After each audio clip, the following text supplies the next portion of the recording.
बंदी छोड़ सतगुरु रामपाल जी परमेश्वर जी की जय हो। परम पिता परमात्मा सारी सृष्टि के रचनहार कुल मालिक असंख्य ब्रह्मांडों के स्वामी जगत गुरु तीनों लोकों में प्रवेश करके सबका धारण पोषण करने वाले राजाधीराज आत्माधार नाथों के नाथ देवों के देव महादेव सर्वेश्वर महेश्वर मृत्युंजय अजरो अमर आदि अनादि सनातनी प्रभु जगत पिता जगदीश्वर श्री श्री 1008 की उपाधि के वास्तविक अधिकारी अकाल मूर्त शब्द स्वरूपी राम वासुदेव सर्वगतम ब्रह्म परम पूज्य प्रथम पूज्य परम संत परम पुरुष परम धनी परम दयालु सत्य कबीर हक्का कबीर अल्लाहु कबीर अल्लाहु अकबर बाखबर अल्लाह ताला जगत के तारणहार जगत के मुक्तिदाता जगत के जगन्नाथ हारे के सहारे हिंदुओं के राम मुसलमानों के अल्लाह सिखों के वाहेगुरु ईसाइयों के मसीह दया के सागर दयानिधि करुणा के सागर करुणानिधि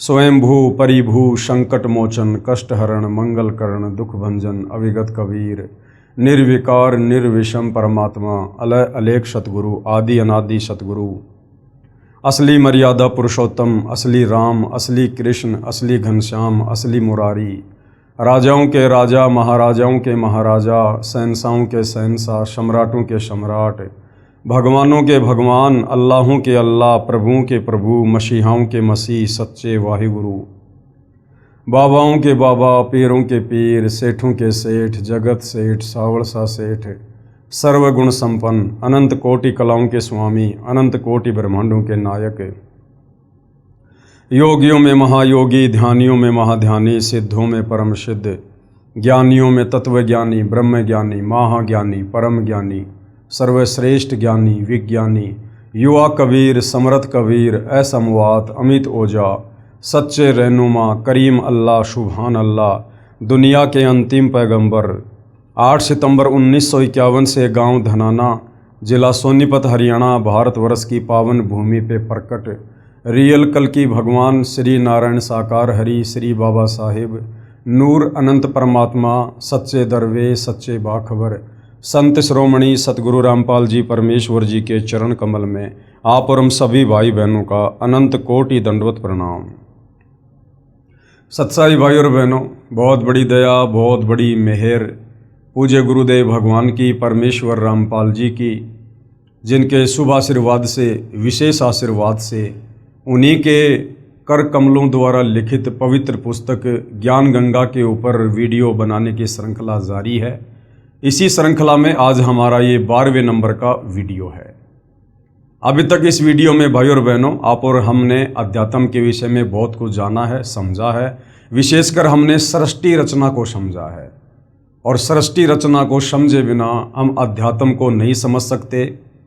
चाहे आप कितनी भाषाओं के ज्ञाता हैं, चाहे आप संस्कृत के प्रकांड ज्ञाता हैं, चाहे चारों वेद आपको याद हैं, चाहे गीता जी आपकी उंगलियों पर है, यदि आपको तत्व ज्ञान नहीं है, यदि आप तत्वदर्शी संत की शरण में नहीं हैं, यदि आपको सृष्टि रचना का मौखिक ज्ञान नहीं है, तो आप कभी भी इतने विद्वान होने के बावजूद भी धार्मिक सदग्रंथों को नहीं समझ सकते कि ये धार्मिक सदग्रंथ कोड वर्ड में संकेतों में भक्ति और भगवान के विषय में आखिर हमें क्या समझाना चाहते हैं।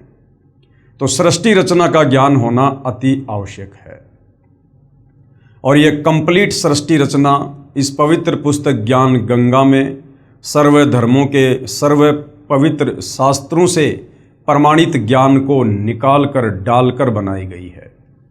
इस पवित्र पुस्तक ज्ञान गंगा को पढ़ने के बाद भक्ति और भगवान को लेकर किसी भी प्रकार की कोई भी शंका मन में नहीं रह जाती है। इस पवित्र पुस्तक ज्ञान गंगा के अंदर सतगुरु रामपाल जी ने जो अमृत ज्ञान डाला है, उस ज्ञान में किसी भी धर्म का कोई भी धर्म गुरु सुई की नोक रखने जितनी भी कमी निकालने में सक्षम नहीं है। हाँ, अपनी नादानी और अहंकारवश चाहे पूरी पुस्तक को रिजेक्ट कर दीजिएगा, उसमें कोई दिक्कत नहीं है, परंतु तथ्यों के आधार पर आप इस पुस्तक में किसी प्रकार की कोई भी कमी निकालने में सक्षम नहीं है। तो भाई और बहनों, सृष्टि रचना में हमने बहुत कुछ सुना, बहुत कुछ पढ़ा कि किस प्रकार सर्वप्रथम एक अनामी लोक था। उस अनामी लोक में सत्य पुरुष जिनका वास्तविक नाम कबीर देव है, वो स्वयं ही विराजमान थे और उनके एक रोमकूप की रोशनी शंखों सूर्य, शंखों चंद्रमा मिला दो, इससे भी कहीं ज़्यादा। उसके बाद उसी कबीर परमात्मा ने अपने मन में विचार किया, उनको एक ख्याल आया कि मैं नीचे 3 अविनाशी लोकों की रचना और करूं। तो कबीर परमेश्वर ने अनामी लोक, जिसको अकय लोक भी कहते हैं, अनामे लोक भी कहते हैं, उससे नीचे सृष्टि रचना करते हुए 3 अजर अविनाशी लोकों की रचना की। सर्वप्रथम अगम लोक की, उसके बाद अलख लोक की, उसके बाद सतलोक की। अगम लोक में विराजमान होने के कारण वह कबीर परमात्मा अगम पुरुष कहलाए। अलख लोक में विराजमान होने के कारण वही कबीर परमात्मा अलख पुरुष कहलाए और नीचे के सतलोक में विराजमान होने के कारण वही कबीर परमात्मा सत्य पुरुष कहलाए। उसके बाद कबीर परमेश्वर जी ने अपने एक वचन से सतलोक में सर्वप्रथम सृष्टि रचना करते हुए 16 द्वीपों की रचना की। उसके बाद अपने 16 वचनों से अपने 16 पुत्रों की रचना की और अपने प्रत्येक पुत्र को एक एक द्वीप में रहने का आदेश दिया। उसके बाद कबीर परमेश्वर जी ने अपने 12वें नंबर के पुत्र अचिंत से कहा कि बेटा, अब आप आगे सतलोक में सृष्टि की रचना करो। और कबीर परमेश्वर ने उसे शब्द शक्ति दी, वचन शक्ति दी। अचिंत ने सृष्टि रचना में सहयोग के लिए एक आत्मा उत्पन्न की अपने वचन से, जिसका नाम अक्षर पुरुष रखा। आगे चलकर जिसको गीता अध्याय 15 श्लोक नंबर 16 में परब्रह्म की संज्ञा भी दी गई है, अक्षर पुरुष की संज्ञा भी दी गई है। अक्षर पुरुष सतलोक में बने एक मानसरोवर में जाकर सो गया। काफ़ी लंबे समय तक निंद्रा से बाहर नहीं आया। तो अचिंत ने कबीर परमेश्वर जी से याचना की कि हे पिताजी, अक्षर पुरुष मानसरोवर में जाकर सो गया है और सृष्टि रचना नहीं हो पा रही है। उसी समय कबीर परमेश्वर जी ने उस मानसरोवर के जल को हाथ में लिया, अपनी वचन शक्ति से एक अंडा बनाया। उस अंडे में अपनी वचन शक्ति से एक आत्मा प्रवेश की और अंडे को मानसरोवर के जल में छोड़ा। अंडा मानसरोवर के जल में नीचे गया। गड़गड़ाहट की आवाज़ से अक्षर पुरुष की निंद्रा भंग हुई। अक्षर पुरुष ने थोड़ा क्रोध से देखा, अंडा 2 भाग हो गया, फूट गया। उसमें से जो आत्मा निकली उसको क्षर पुरुष का नाम दिया गया। उसी को ज्योति निरंजन कहते हैं और आगे चलकर वही काल कहलाया। उधर से परमात्मा ने आकाशवाणी की कि ज्योति निरंजन और अक्षर पुरुष तुम दोनों बाहर आओ। अक्षर पुरुष आप निंद्रा में थे, आपको जगाने के लिए ये सारा खेल खेलना पड़ा। दोनों आत्मा मानसरोवर से बाहर आती हैं और कबीर परमेश्वर जी ने कहा कि ज्योति निरंजन और अक्षर पुरुष, अब तुम दोनों अपने बड़े भाई अचिंत के द्वीप में रहो। तीनों आत्मा एक द्वीप में रहने लगी। उसके बाद कबीर परमेश्वर जी ने सतलोक में अपनी वचन शक्ति से असंख्य आत्माओं की उत्पत्ति की और बहुत सारी रचना की।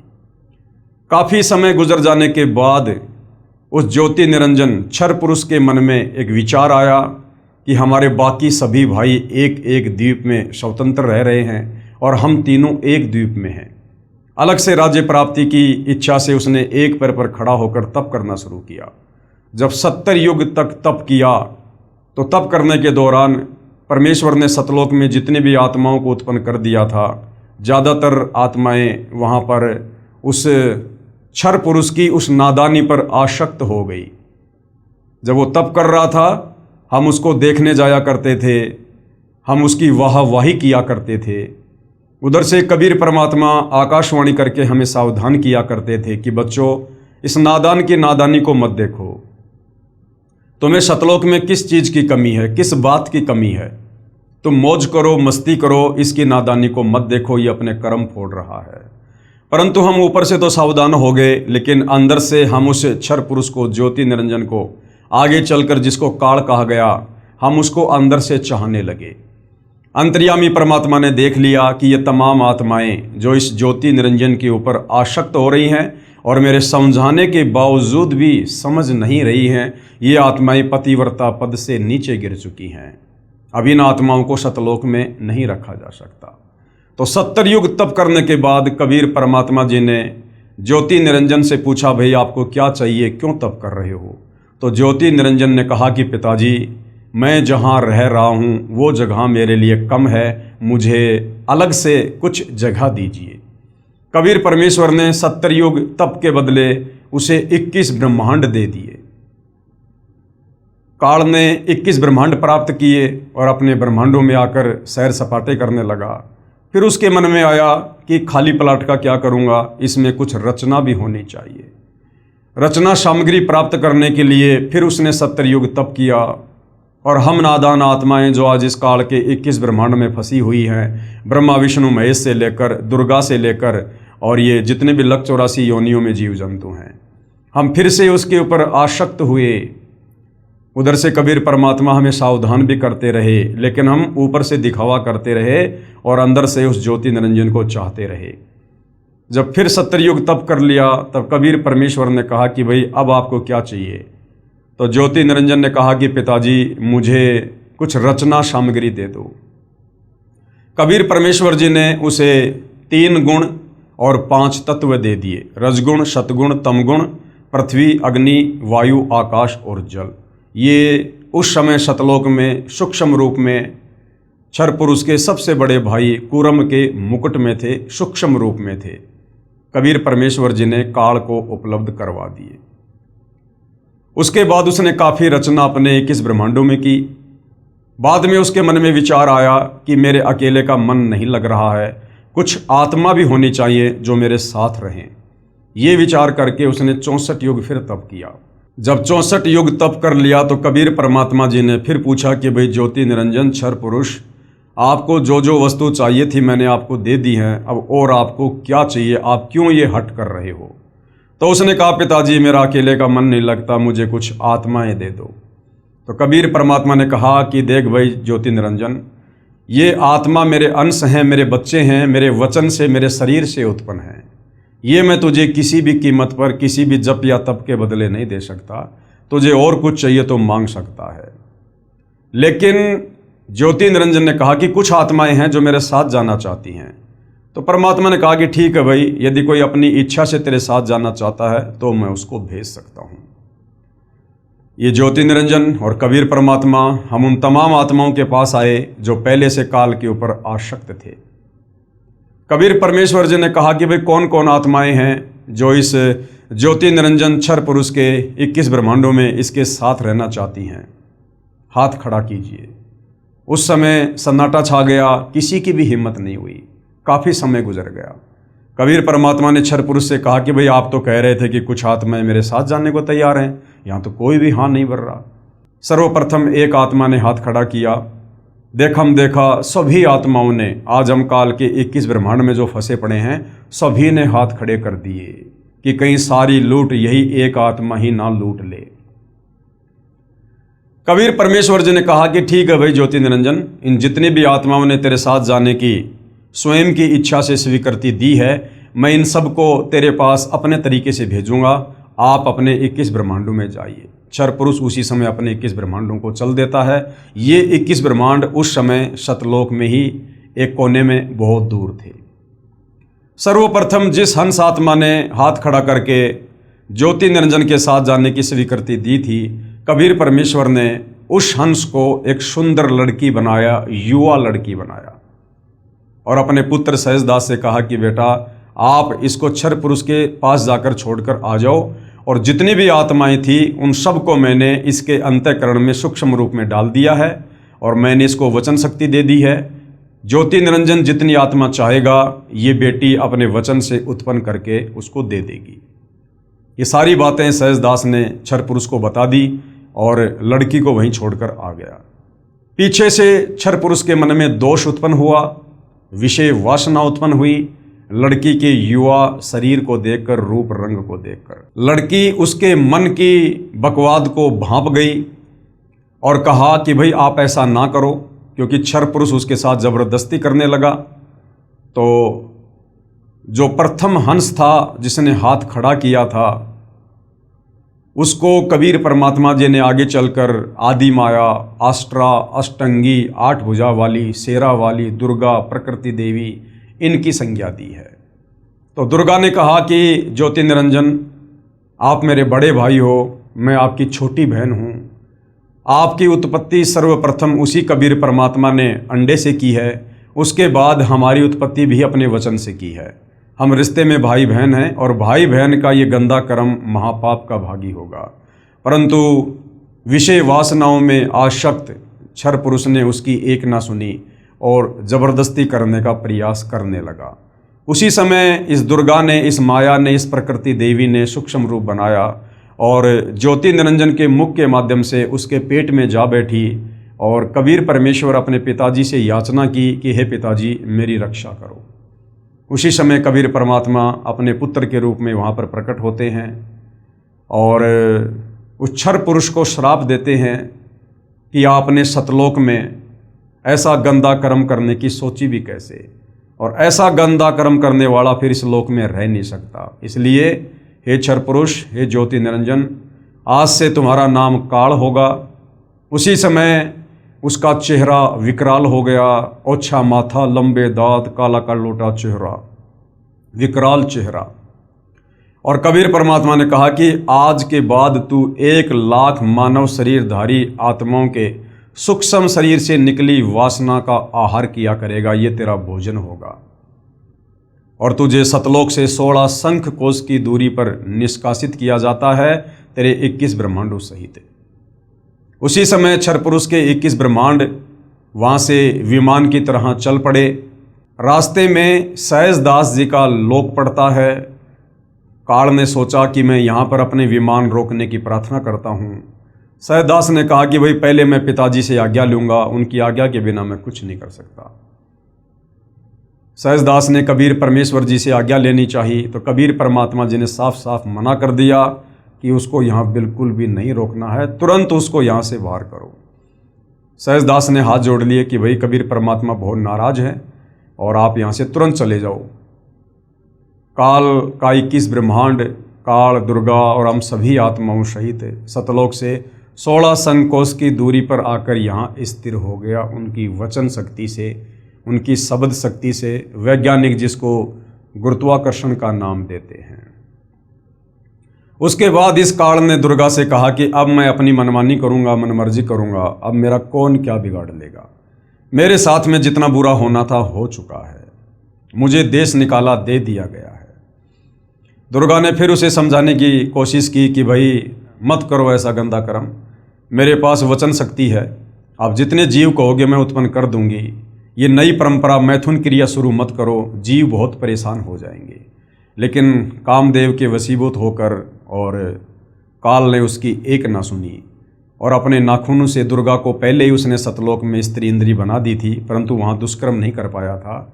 यहाँ उसने दुर्गा के साथ पति पत्नी व्यवहार किया और 3 पुत्रों की रचना की, ब्रह्मा विष्णु महेश की।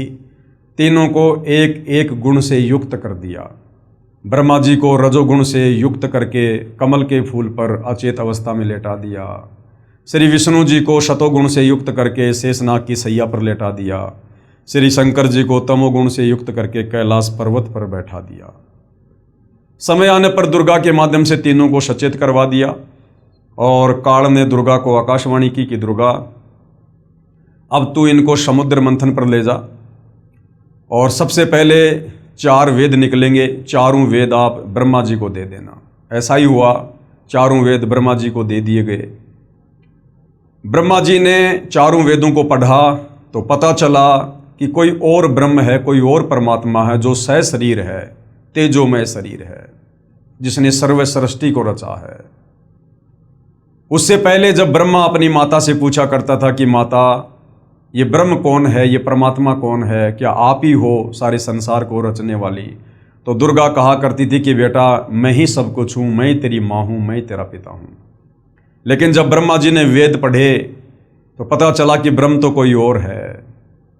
तो दुर्गा से पूछा तो दुर्गा ने सोचा कि ब्रह्मा ने वेद पढ़ लिए हैं, अब झूठ बोलना उचित नहीं होगा। पहले दुर्गा काल के डर से झूठ बोला करती थी। काल ने दुर्गा को सख्त हिदायत दे दी थी कि देख अब मेरी मजबूरी है, मैं किसी को भी अपने वास्तविक काल रूप में दर्शन नहीं दूंगा, वरना इस रहस्य का यदि मेरे तीनों पुत्रों को पता चल गया तो मेरे लिए फिर भोजन कौन तैयार करेगा।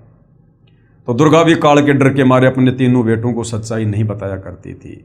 लेकिन जब ब्रह्मा जी ने वेद पढ़े और ब्रह्मा जी ने सवाल किया तो बताना दुर्गा की मजबूरी हो गई और दुर्गा ने कहा कि हाँ बेटा तेरा पिता है, उसका नाम ब्रह्म है, लेकिन वो तुझे दर्शन नहीं देगा, उसकी अटल प्रतिज्ञा है। अपनी माता के मुख से इस प्रकार के दोगले वचन सुनकर ब्रह्मा जी को बड़ा दुख हुआ और कहा कि माता, मुझे आपकी बातों पर यकीन नहीं है। पहले जब मैं पूछा करता था तो आप कहती थी कि बेटा मैं ही तेरी माँ हूँ, मैं ही तेरा पिता हूँ, और अब आप कह रही हो कि ब्रह्म है लेकिन वो दर्शन नहीं देगा। तो माता, मुझे आपकी बातों पर यकीन नहीं है, मैं तो अपने पिता के दर्शन करूँगा। दुर्गा ने कहा, यदि उसने दर्शन नहीं दिए तो तू क्या करेगा? तो ब्रह्मा ने कहा कि मैं आपको अपनी शक्ल नहीं दिखाऊंगा। ये कहकर ब्रह्मा जी उत्तर दिशा की ओर चल दिए और 4 युगों तक ब्रह्मा जी ने समाधि लगाई, परंतु काल ने दर्शन नहीं दिए। उधर से काल ने आकाशवाणी की कि दुर्गा, सृष्टि क्यों नहीं रची जा रही है? मुझे जो 1 लाख मानव शरीरधारी आत्माओं को खाने का श्राप मिला हुआ है, मेरी भूख कैसे शांत होगी? दुर्गा ने कहा कि आपका बड़ा बेटा ब्रह्मा आपकी खोज करने के लिए निकला हुआ है, उसके बिना सृष्टि नहीं रची जा सकती। तो काल यानी ज्योति निरंजन क्षर पुरुष, वेदों में जिसको ब्रह्म कहा गया है, उसने कहा कि उसको कह दो कि मैं दर्शन नहीं दूंगा। दुर्गा ने अपनी वचन शक्ति से एक गायत्री नाम की लड़की उत्पन्न की और कहा कि बेटी जा अपने बड़े भाई ब्रह्मा को ले आ। गायत्री चली जाती है, वहाँ देखा तो ब्रह्मा जी समाधि में हैं। गायत्री ने वापस दुर्गा से ध्यान अवस्था में बात की तो दुर्गा ने बताया कि आप इसके चरण स्पर्श करो, इसकी समाधि टूट जाएगी। गायत्री ने वैसा ही किया, ब्रह्मा जी के चरण स्पर्श किए, ब्रह्मा जी की समाधि टूटी। ब्रह्मा जी ने गुस्से में आकर कहा कि उल्टा तू कौन है जिसने मेरा ध्यान भंग कर दिया, मैं तुझे श्राप दूंगा। गायत्री ने कहा कि श्राप बाद में देना, पहले मेरी बात सुन लो, मुझे माता दुर्गा ने भेजा है, तुम्हारे बिना सृष्टि नहीं रची जा रही है और माता ने तुझे बुलाया है। ब्रह्मा ने कहा कि गायत्री मैं कैसे जाऊं, मैं माता जी को कहकर आया था कि जब तक पिता के दर्शन नहीं कर लूंगा मैं आपको शक्ल नहीं दिखाऊंगा, मुझे शर्म आती है। गायत्री की मजबूरी थी, दुर्गा का आदेश था कि उसको लेकर आना है, तो कहा कि आपको चलना तो पड़ेगा। तो ब्रह्मा जी ने कहा कि मैं चल सकता हूं, मेरी एक शर्त है, अगर तुम मेरी झूठी गवाही दे दो।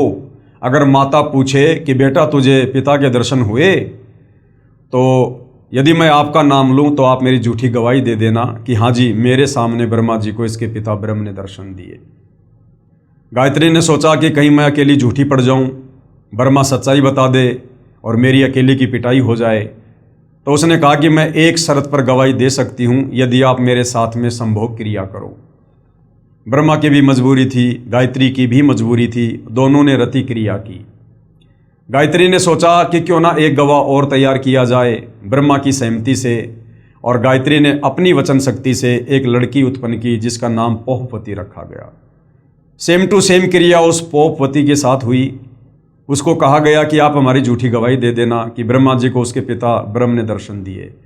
पोहपति ने सोचा कि कहीं मैं झूठी पड़ जाऊं, मेरी अकेली की पिटाई हो जाए, क्यों ना इन दोनों को भी शामिल किया जाए। तो पोहपति ने भी कहा कि यदि ब्रह्मा मेरे साथ रति क्रिया करे, संभोग क्रिया करे, तो मैं गवाही दे सकती हूँ। ऐसा ही हुआ। उसके बाद तीनों दुर्गा के पास आ जाते हैं और दुर्गा ने पूछा कि बेटा तुझे तेरे पिता ब्रह्म ने दर्शन दिए? तो ब्रह्मा ने कहा कि हाँ माँ, मुझे मेरे पिता ने दर्शन दिए। दुर्गा ने कहा कि कोई गवाह बता, कोई सबूत बता। ब्रह्मा जी ने कहा कि इन दोनों के सामने दिए। ब्रह्मा जी ने पहले ही उन दोनों को पट्टी पढ़ा दी थी, क्योंकि वेदों में ब्रह्मा जी ने पढ़ लिया था कि ब्रह्म का कैसा रूप है, कैसा स्वरूप है। तो ब्रह्मा जी ने पहले दोनों लड़कियों को बता दिया था, यदि माता पहचान पूछे तो बता देना कि मनुष्य दृश्य शरीर है, साकार है, तेजोमय शरीर है। दोनों लड़कियों ने कहा जी हाँ, हमारे सामने दर्शन दिए। दुर्गा बड़ी नाराज हुई कि ये काल कह रहा था कि मैं किसी को दर्शन नहीं दूंगा और ये कह रहे हैं कि हमारे को दर्शन दे दिए। दुर्गा ने ध्यान लगाया, उधर से काल ने आकाशवाणी की कि दुर्गा ये तीनों झूठ बोल रहे हैं, मैंने इनको कोई दर्शन नहीं दिए। दुर्गा नाराज हुई और थोड़ा सा टाइट होकर ब्रह्मा जी से कहा कि तुम्हारे पिता ने आकाशवाणी की है, उसने तुम्हें दर्शन नहीं दिए, तुम झूठ बोल रहे हो। तो ब्रह्मा जी हंसने लगा और कहने लगा, माता जी मुझे शर्म आ रही थी आपके पास आने में। मैं कहकर गया था कि यदि मुझे मेरे पिताजी ने दर्शन नहीं दिए तो मैं आपको अपनी शक्ल नहीं दिखाऊंगा, इसलिए मुझे झूठ बोलना पड़ा। उसी समय दुर्गा गुस्से में आई और तीनों को श्राप दे दिया। ब्रह्मा जी को श्राप दिया कि जगत में तेरी पूजा नहीं होगी और तेरे वंशज तेरे जैसे पाखंडी होंगे, ठग होंगे, दुनिया को धर्म कर्म में उलझा के रखेंगे, अपने आप को विद्वान कहेंगे लेकिन शास्त्रों का ज्ञान नहीं होगा, दूसरों को ठगना, झूठ बोलना उनका परम धर्म होगा। ब्रह्मा जी के वंशज ये ब्राह्मण, ये गुरुजन कहलाते हैं, जो शास्त्रों को पढ़ते हैं और अध्यात्म में लोगों का मार्गदर्शन करते हैं। आज वैसा ही हो रहा है। गायत्री को श्राप दिया कि तू नीचे मृतलोक में गाय बनेगी और तेरे कई कई सांड तेरे जो है वो पति होंगे। वैसा ही हुआ। और पोहपति को श्राप दिया कि तू गंदी नाली में, गंदी जगह पर उगने वाला पौधा होगी और तेरे फूल किसी काम नहीं आएंगे। ऐसा ही हुआ। उसके बाद काल ने देखा कि दुर्गा ने मेरा विधान तोड़ दिया है, या मेरे अलावा किसी को भी कुछ कहने का अधिकार नहीं है। तो काल ने गुस्से में आकर दुर्गा से कहा कि दुर्गा, तूने इन बच्चों को इतनी बड़ी सज़ा नहीं देनी चाहिए थी, तूने गलती की है। अब मैं तुझे श्राप देता हूँ कि द्वापर युग में तू मृतलोक में द्रौपदी बनेगी और तेरे भी 5 पति होंगे। तो महाभारत के समय जो द्रौपदी थी वो दुर्गा का अंश अवतार थी, पांडव जिसके 5 पति थे। उसके बाद भाइयों और बहनों, दुर्गा ने कहा कि भाई ज्योति निरंजन काल, मैं तेरे वशीभूत हूँ। मैंने अपने पैर पर खुद अपने पिता कबीर भगवान से धोखा करके कुल्हाड़ी मारी है, अब ये सज़ा तो मुझे भोगनी पड़ेगी। उसके बाद दुर्गा ने अपने दूसरे नंबर के पुत्र विष्णु से कहा कि बेटा तू भी कोशिश कर ले अपने पिताजी के दर्शन करने की, तेरे बड़े भाई को तो दर्शन हुए नहीं है। विष्णु जी निकल पड़े नीचे पाताल में, शेषनाग के लोक में, ध्यान लगाने के लिए, समाधि लगाने के लिए, अपने पिता के दर्शन के लिए। उधर से शेषनाग ने देखा कि ये मेरे लोक में मेरी अनुमति के बिना बेधड़क होकर कौन आ रहा है। शेषनाग ने अपने 1000 फणों से जहर की फुकार मारी। श्री विष्णु जी का पूरा शरीर काला हो गया, नीला पड़ गया। श्री विष्णु जी ने देखा कि इस नाग ने बेवजह मेरे साथ ऐसा व्यवहार किया है, इसको मजा चखाना चाहिए। उसी समय काल ने आकाशवाणी की कि बेटा विष्णु, इसका बदला मैं तुझे द्वापर युग में दूंगा। तू श्री कृष्ण रूप में जाएगा और ये शेष नाग उस समय जो है काली देव में ये कालिया नाग होगा, उस समय तू अपना बदला लेना। विष्णु जी वापस आ गए और काल ने कहा कि अपनी माताजी को जाकर सच सच बता देना, वरना तेरा भी वही हाल होगा जो तेरे बड़े भाई ब्रह्मा का हुआ। वापस आने पर दुर्गा ने पूछा, बेटा तुझे तेरे पिता ने दर्शन दिए? तो विष्णु जी ने कहा कि माताजी मुझे दर्शन नहीं दिए। दुर्गा बड़ी प्रसन्न हुई और कहा, बेटा तू सतवादी होगा, जग में तेरा नाम होगा और सारे जगत में तेरी पूजा होगी, तू शतोगुण होगा। ऐसा ही हुआ। उसके बाद अपने तीसरे बेटे शंकर जी से दुर्गा ने कहा कि बेटा तेरे दोनों भाइयों को तो पिता के दर्शन हुए नहीं, तू भी प्रयास करना चाहे तो कर ले, कहीं बाद में फिर समाधि लगा के बैठ जाए। इस मामले में शंकर जी थोड़े समझदार निकले। शंकर जी ने कहा कि माताजी, जब मेरे दोनों भाइयों को पिता ने दर्शन नहीं दिए तो मैं तो कोशिश ही नहीं करता, लेकिन माता मेरे ऊपर एक अनुग्रह कर दो, मुझे मृत्युंजय कर दो, मुझे अजरो अमर कर दो, मेरी कभी मृत्यु ना हो। क्योंकि मौत से भाई और बहनों हम सब डरते हैं, ब्रह्मा विष्णु महेश भी डरते हैं, क्योंकि हम सतलोक में थे, मरते नहीं थे, हम मृत्युंजय थे, अजरो अमर थे। आत्मा को वही चाहत यहाँ भी है। तो दुर्गा ने कहा कि बेटा ये आशीर्वाद मैं तुझे नहीं दे सकती। इस 21 ब्रह्मांड में बेटा कोई भी अजरो अमर नहीं है, कोई भी मृत्युंजय नहीं है। हाँ, मैं तुझे एक विधि बता सकती हूँ समाधि की, ध्यान की, जिससे तेरी उम्र सबसे ज़्यादा हो जाएगी। और आप और हम सब देखते हैं श्री शंकर जी सबसे ज़्यादा समाधि लगाते हैं, ज़्यादातर समाधि अवस्था में रहते हैं, श्वासों को 10वें द्वार में रोक के रखते हैं, जिससे उनकी उम्र बहुत लंबी है, क्योंकि श्वासों से हमारा शरीर निर्धारित होता है। तो बहुत ही कम श्वास श्री शंकर जी लेते हैं, जिस कारण से लंबी उम्र है। उसके बाद काल ने आकाशवाणी की कि दुर्गा आप इनको फिर से तीनों को समुद्र मंथन पर लेकर जा और जो भी वस्तु निकले तीनों को दे देना। दुर्गा ने ऐसा ही किया, तीनों को समुद्र मंथन पर बुलाया और दुर्गा ने ही अपने 3 रूप बनाकर समुद्र में गुप्त रूप में छिप गई और समुद्र मंथन के दौरान वही दुर्गा 3 लड़कियों के रूप में निकली। सबसे पहले जो लड़की बनी उसका नाम सावित्री रख दिया गया और उसकी ब्रह्मा जी के साथ में शादी कर दी गई और कहा बेटा जाओ अपने लोक में और अपना घर बसाओ। दूसरे नंबर पर जो लड़की निकली उसका लक्ष्मी नाम रखा, श्री विष्णु जी के साथ में शादी कर दी और विष्णु लोक में भेज दिया। तीसरे नंबर पर पार्वती निकली, उमा, वो शंकर जी के साथ में ब्याह दी और कहा बेटा जाओ और अपना घर बसाओ। और फिर काल आदेश से दुर्गा के द्वारा नीचे के जीवों की सृष्टि शुरू कर दी गई। ब्रह्मा जी के रजोगुण के कारण जीवों की उत्पत्ति होने लगी, शंकर जी के तमोगुण के कारण जीवों का संहार होता है, और विष्णु जी के सतोगुण के प्रभाव से हम सब मोह माया के बंधन में, मेरा बेटा, मेरी बेटी, मेरी कार, मेरी कोठी, हम इस बंधन में यहाँ पर बंधे हुए हैं। और काल इस प्रकार से अपनी खुराक तैयार यहाँ पर कर रहा है। ब्रह्मा जी के माध्यम से प्रतिदिन 1.25 लाख जीवों की उत्पत्ति करवाता है, और शंकर जी के तमोगुण के प्रभाव से 1 लाख की प्रतिदिन मृत्यु करवाकर अपना भोजन इकट्ठा करता है, भोजन खाता है तपतशिला पर भून भून कर। ये यहाँ का हार्ड एंड फास्ट रूल है इस काल के 21 ब्रह्मांड का। और यहाँ पर ये कोई बिजनेस करने नहीं आया था सतलोक से।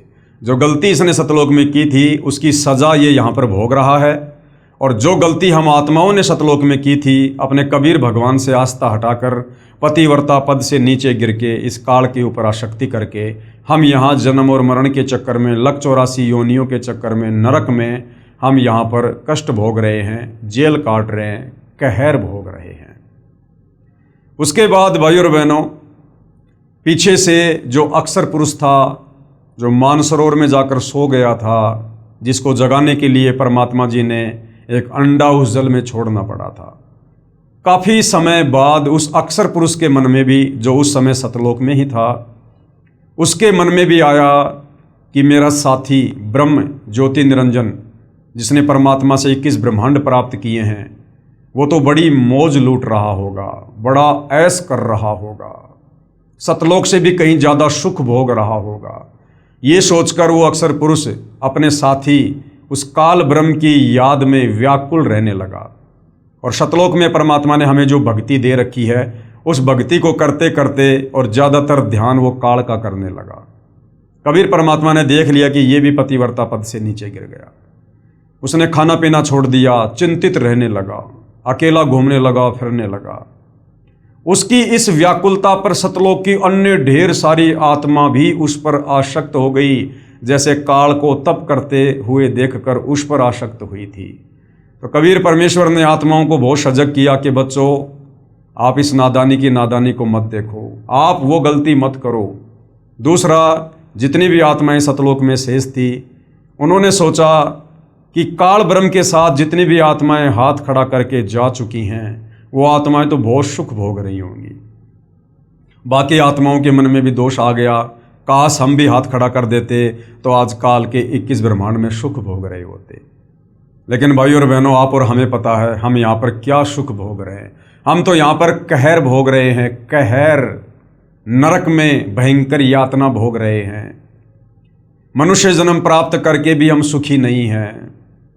जन्म और मरण का, बुढ़ापे का भयंकर कष्ट भोग रहे हैं। लक 84 योनियों में कभी गंदी नाली के कीड़े बनते हैं, कभी मच्छर बनते हैं, कभी सिंह भेड़िया सांप बनते हैं, कभी गधा कुत्ता सूअर बनते हैं। यहाँ हमारी दुर्गति पे दुर्गति हो रही है। हम तो यहाँ सजा भोग रहे हैं, नरक भोग रहे हैं। लेकिन उन आत्माओं को क्या पता था। और हम आत्माओं के विषय में ये सोचकर कि वो तो काल के 21 ब्रह्मांड में सुख भोग रहे होंगे, उनकी आस्था धीरे धीरे और काल के 21 ब्रह्मांड की तरफ हो गई। कबीर परमेश्वर ने देख लिया कि ये सभी आत्माएं पतिव्रता पद से नीचे गिर चुकी हैं, अब इनका सतलोक में रहना उचित नहीं है। तो कबीर परमात्मा जी ने अक्सर पुरुष से कहा कि बेटा आपको क्या चाहिए, क्यों चिंतित हो, किस बात की कमी है आपको। उसने कहा जी मुझे कुछ अलग से राज्य प्रदान कर दो। कबीर परमात्मा ने उसको 7 शंख ब्रह्मांड दे दिए, 7 शंख, नील शंख। और बाकी जितनी भी आत्माएं थी जो अक्सर पुरुष के ऊपर आसक्त हो गई थी, उसकी व्याकुलता पर कबीर परमेश्वर ने वही खेल खेला। अक्सर पुरुष ने कहा जी मुझे भी कुछ आत्मा दे दो। परमात्मा ने कहा देख बेटा आत्मा नहीं दे सकता, अगर कोई तेरे साथ अपनी इच्छा से जाना चाहते हैं तो मैं दे सकता हूँ। तो काफ़ी आत्माएं उसके ऊपर आसक्त हो चुकी थी। तो कबीर परमेश्वर जी ने तमाम आत्माओं से कहा कि बच्चों कौन कौन इसके साथ जाना चाहता है। असंख्य आत्माओं ने हाथ खड़े कर दिए और सर्वप्रथम जिस हंस आत्मा ने हाथ खड़ा किया उसकी पहले की बात ही एक सुंदर युवा लड़की बनाया और अक्षर पुरुष के पास भेज दी। परमात्मा देखना चाहते थे कि अक्षर पुरुष भी वही गलती करेगा जो क्षर पुरुष ने की, लेकिन अक्षर पुरुष ने वो गलती नहीं की। और अक्षर पुरुष ने जो प्रथम हाथ खड़ा करने वाली हंस आत्मा को कबीर परमात्मा ने युवा लड़की बनाया था, जिसको ईश्वरी माया का नाम दिया गया। उस ईश्वरी माया की सहमति से, उसकी रजा से उन दोनों ने शारीरिक संबंध बनाए, जिस कारण से अक्षर पुरुष के लोक में तपतशिला का कष्ट नहीं है। अक्षर पुरुष को 1 लाख मानव शरीरधारी आत्माओं को नित खाने का श्राप नहीं लगा, परंतु शतलोक से अवश्य उनको निष्कासित कर दिया गया और तमाम आत्माओं को। और अक्षर पुरुष के लोक में भी वही सज़ा है, एक तपतशिला को छोड़कर, जो सज़ा आप और हम यहाँ काल के 21 ब्रह्मांड में भोग रहे हैं।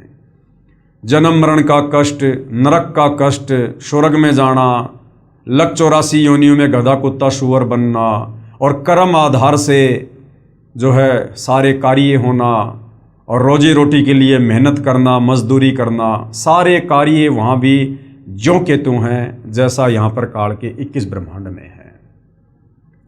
उसके बाद भाइयों और बहनों, हम तमाम आत्माएं, वो चाहे काल के 21 ब्रह्मांड में हों, चाहे अक्षर पुरुष के सात्संग ब्रह्मांडों में हों, हम यहाँ पर अपने कर्म भोगने लगे, कष्ट भोगने लगे और आत्मा अपने परमात्मा को रह रह कर याद करने लगी।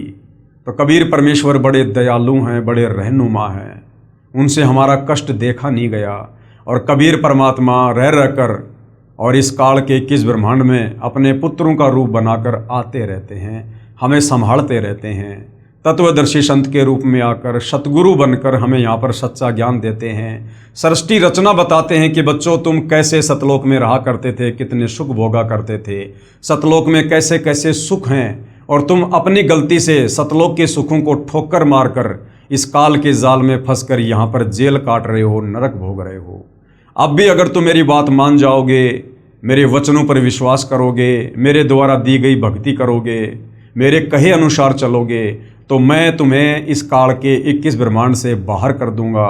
मैं तुम्हें शतलोक बैठा दूंगा, तुम्हारे निज लोक में वापस पहुंचा दूंगा, जहाँ सर्व सुख है, जहाँ कभी बुढ़ापा नहीं है, वहाँ मृत्यु नहीं है, वहाँ लक 84 योनियों का कष्ट नहीं है, वहाँ पर रोजी रोटी का कोई झंझट नहीं है। सब कुछ अपने पिताजी के भंडार से तुम्हें मिलेगा। जिन आत्माओं ने कबीर परमेश्वर जी के वचनों पर विश्वास किया, उन आत्माओं का उन्होंने उद्धार किया। और आज पुनः भाइयों और बहनों, आप और हमारा परम सौभाग्य वही कबीर परमात्मा जी, सारी सृष्टि के मालिक, जिन्होंने 7 संग ब्रह्मांड अक्षर पुरुष को दिए, 21 ब्रह्मांड इस काल ज्योति निरंजन को दिए, और जिसने ऊपर के चारों अविनाशी लोकों की रचना की, सर्व ब्रह्मांडों का कुल मालिक है। वेद, गीता, कुरान, पुराण, बाइबल, गुरु ग्रंथ साहिब जिसकी महिमा गाते हैं, आज वही कबीर परमात्मा, कबीर अल्लाह इस धरती पर 8 सितंबर 1951 को सतगुरु रामपाल जी के नाम से पुनः जगत गुरु, तत्वदर्शी सतगुरु बनकर प्रकट है। हमें वही सृष्टि रचना सुना रहे हैं, पढ़ा रहे हैं, ताकि हम अपने पिता के वचन पर यकीन कर सकें और इस काल के कष्टों से परिचित होकर हम सतलोक जाने की तैयारी कर सकें। जो जो आत्माएं उनके वचनों पर विश्वास कर लेंगी, आजीवन मर्यादा में रहकर भक्ति करेंगी, उन आत्माओं का ही कल्याण संभव है। तो भाइयों और बहनों, आप और हमें कैसे यकीन हो कि ये सृष्टि रचना सही है, जो पवित्र पुस्तक ज्ञान गंगा में सतगुरु रामपाल जी ने हमें बताई है, हमें समझाई है। जिस सृष्टि रचना पर यकीन किए बिना हम वापस सतलोक नहीं जा सकते हैं। इसके लिए सतगुरु रामपाल जी ने इस पवित्र पुस्तक ज्ञान गंगा से हमारे को बहुत सारे धर्मशास्त्रों से प्रमाण दिए हैं। वेदों से हमारे को सृष्टि रचना को प्रमाणित करके दिखाया है। पवित्र श्रीमद् भगवत गीता जी से सृष्टि रचना को प्रमाणित करके दिखाया है। हमारे को ईसाइयों की बाइबल से, मुसलमानों की कुरान शरीफ से और अन्य जितने भी धार्मिक ग्रंथ हैं, उन सब से हमारे को प्रमाणित करके दिखाया है। बहुत सारे महापुरुष जिनको कबीर परमात्मा रह रहकर सतलोक से चलकर गति करके धरती पर प्रकट होकर जिनको जिंदा महात्मा के रूप में मिलते हैं। ये परमात्मा चारों युगों में आते हैं। सतयुग में सतसुकृत नाम से आए, त्रेता में मुनिंद्र नाम से आए, द्वापर में करुणा में ऋषि के नाम से आए, आज से 650 साल पहले कलयुग के प्रथम चरण में कबीर नाम से आए। रह रहकर परमेश्वर ने इसी सृष्टि रचना का ज्ञान दिया जो आज सर्व धर्मशास्त्र उसका समर्थन कर रहे हैं। तो भाई और बहनों, आदरणीय गरीबदास जी, धर्मदास जी, मलुकदास जी, नानक जी, गीसादास जी, बहुत सारे महापुरुष हैं जिनको कबीर परमात्मा सीधे सतलोक से चलकर पृथ्वी पर आकर मिले, उनको सृष्टि रचना समझाई, उनको नाम दीक्षा दी और उनकी आत्मा को शरीर से निकालकर सर्व ब्रह्मांडों की सैल करवाई, उनको सतलोक दिखाया और सर्व बातों से परिचित करवाया कि बच्चों तुम यहाँ रहा करते थे, सर्व प्राणी यहाँ रहा करते थे, तुम अपनी गलती के कारण आज वहाँ पर मृतलोक में काल के 21 ब्रह्मांडों में कष्ट भोग रहे हो।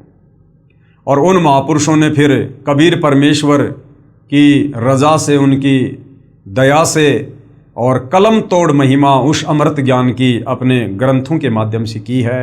आपको आदरणीय धर्मदास जी की जो लेखनी से लिखित कबीर सागर है, जिसको 5वां वेद सूक्ष्म वेद भी कहते हैं, आपको उसमें भी दिखाया गया कि जो सृष्टि रचना कबीर परमात्मा ने 650 साल पहले धर्मदास जी के माध्यम से कबीर सागर में लिखवाई थी, आज हर धर्म के धर्म ग्रंथ वेद, गीता, कुरान, पुराण उसका ज्यों का त्यों समर्थन कर रहे हैं। आदरणीय गरीबदास जी के सदग्रंथ साहिब से आपको वाणियाँ बताई गई सृष्टि रचना को लेकर, हमारे शास्त्र उसका ज्यों का त्यों समर्थन कर रहे हैं।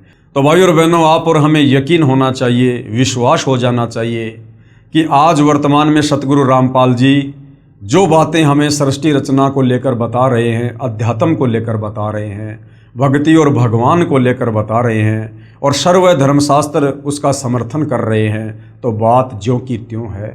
और यदि हमने काल के कहर से बाहर निकलना है, 21 ब्रह्मांडों के इस जन्म मरण के दीर्घ रोग से छुटकारा पाना है, लक 84 योनि के कष्टों से, नरक की यातनाओं से छुटकारा पाना है, तो हमने अपने गुरुदेव पर पूर्ण विश्वास करना होगा। उनकी भक्ति को हमने रुचि लेकर लगन के साथ समर्पित होकर मर्यादाओं में रहकर करनी पड़ेगी। और इसी जगत गुरु तत्वदर्शी सतगुरु रामपाल जी की रज़ा से, इनकी मेहरबानी से हम सतलोक जा सकते हैं। तो लास्ट में भाई और बहनों, एक महापुरुष और बच जाते हैं जो पंडित रामानंद जी के नाम से जाने जाते हैं, जिनका जन्म आज से लगभग 650 साल पहले हुआ, कबीर जी के समकालीन थे। और कबीर जी ने उस आत्मा को 650 साल पहले अपना मुंह बोला गुरु धारण किया था, गुरु शिष्य परंपरा को बनाए रखने के लिए। अन्यथा जगत गुरु कबीर जी को, सारी सृष्टि के मालिक को गुरु बनाने की कोई आवश्यकता नहीं है। तो भाई और बहनों, पंडित रामानंद जी ने किस प्रकार से कबीर परमेश्वर जी के द्वारा रची गई सृष्टि का समर्थन किया है और किस प्रकार से पंडित रामानंद जी को, जो चारों वेदों के, गीता जी के मर्मज्ञ ज्ञाता थे, संस्कृत के विद्वान थे, किस प्रकार से कबीर परमेश्वर जी ने मात्र 5 वर्ष की लीला में आयु में, जब पंडित रामानंद जी 104 वर्ष की उम्र में थे, और उनको अध्यात्म के विषय को लेकर किस प्रकार से उनको मात दी और पंडित जी को कबीर परमेश्वर के आगे नतमस्तक होना पड़ा, उनकी शरण में आना पड़ा। तो भाई और बहनों, आज हम पंडित रामानंद जी और कबीर परमेश्वर जी के विषय को लेकर कुछ जानकारियां प्राप्त करेंगे। ये पवित्र पुस्तक ज्ञान गंगा है, पेज नंबर है 82 और यहाँ पर आगे जो आज का टॉपिक है उसकी जो हेडलाइन है वो आप जियों के सामने है।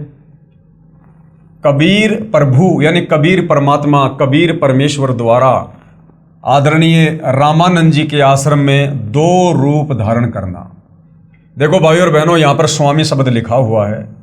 ये स्वामी शब्द इसलिए लिखा गया है क्योंकि कबीर परमेश्वर जी ने 650 साल पहले आदरणीय रामानंद जी को गुरु शिष्य परंपरा बनाए रखने के लिए, संसार में दिखावे के लिए और अपना गुरु धारण किया था। इसलिए वो अपने मुंह बोले गुरुदेव को स्वामी कहकर संबोधित किया करते थे।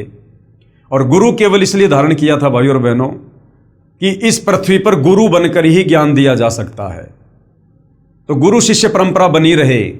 अगर कबीर जी 650 साल पहले जो स्वयं जगत गुरु हैं, उनको गुरु की आवश्यकता नहीं, अगर वे गुरु ना बनाते और आज यदि सतगुरु रामपाल जी हमारे गुरु बनकर हमें ज्ञान देते और वही कबीर जी का ज्ञान बताते, तो ये नकली संत काल प्रेरणा से हमें भक्ति नहीं करने देते और हमें विचलित कर देते कि भक्ति करने के लिए गुरु बनाने की क्या आवश्यकता है। कबीर जी ने कौन सा 650 साल पहले गुरु बनाया था।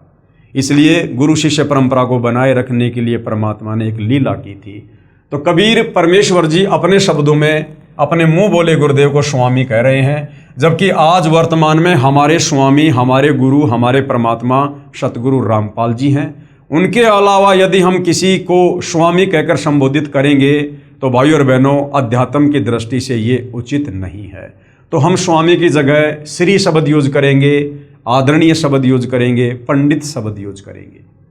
कबीर परमात्मा द्वारा आदरणीय रामानंद जी के आश्रम में 2 रूप धारण करना। एक दिन आदरणीय रामानंद जी का कोई शिष्य कहीं पर सत्संग कर रहा था। कबीर साहिब वहां पर चले गए। वहां ऋषि जी श्री विष्णु पुराण की कथा सुना रहा था। वह कह रहा था कि भगवान विष्णु जी सारी सृष्टि के रचनहार हैं। जैसा पंडित रामानंद जी ने अपने शिष्यों को पाठ पढ़ाया था, क्योंकि वो विष्णु जी के उपासक थे, तो विष्णु जी की महिमा आगे उनके शिष्य किया करते थे, जगह जगह जाकर कथा सुनाया करते थे। तो ऐसा ही एक शिष्य विष्णु जी की कथा कर रहा था और कह रहा था कि श्री विष्णु जी ही सारी सृष्टि के रचनहार हैं, यही पालन करता हैं, यही राम और श्री कृष्ण रूप में अवतार आने वाली परम शक्ति हैं, ये अजन्मा हैं, श्री विष्णु जी के कोई माता पिता नहीं है। जबकि हमने सृष्टि रचना में पढ़ा कि ये काल और दुर्गा ये ब्रह्मा विष्णु महेश के माता पिता हैं। इस काल ने दुर्गा के साथ पति पत्नी व्यवहार करके 3 पुत्रों की रचना की, ब्रह्मा विष्णु महेश की, अर्थात ब्रह्मा विष्णु महेश का जन्म हुआ है, इनकी मृत्यु होती है।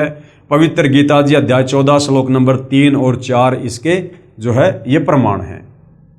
कबीर ईश्वर यानी कबीर ईश्वर ने ये सारी चर्चा सुनी। 5 वर्ष की लीला में आयु में उस समय कबीर परमात्मा उस कथा में बैठे हुए थे। उन्होंने सारी कथा सुनी। सत्संग के बाद कबीर परमेश्वर ने कहा, ऋषि जी क्या मैं एक सवाल पूछ सकता हूँ? ऋषि जी ने कहा कि हाँ बेटा पूछो।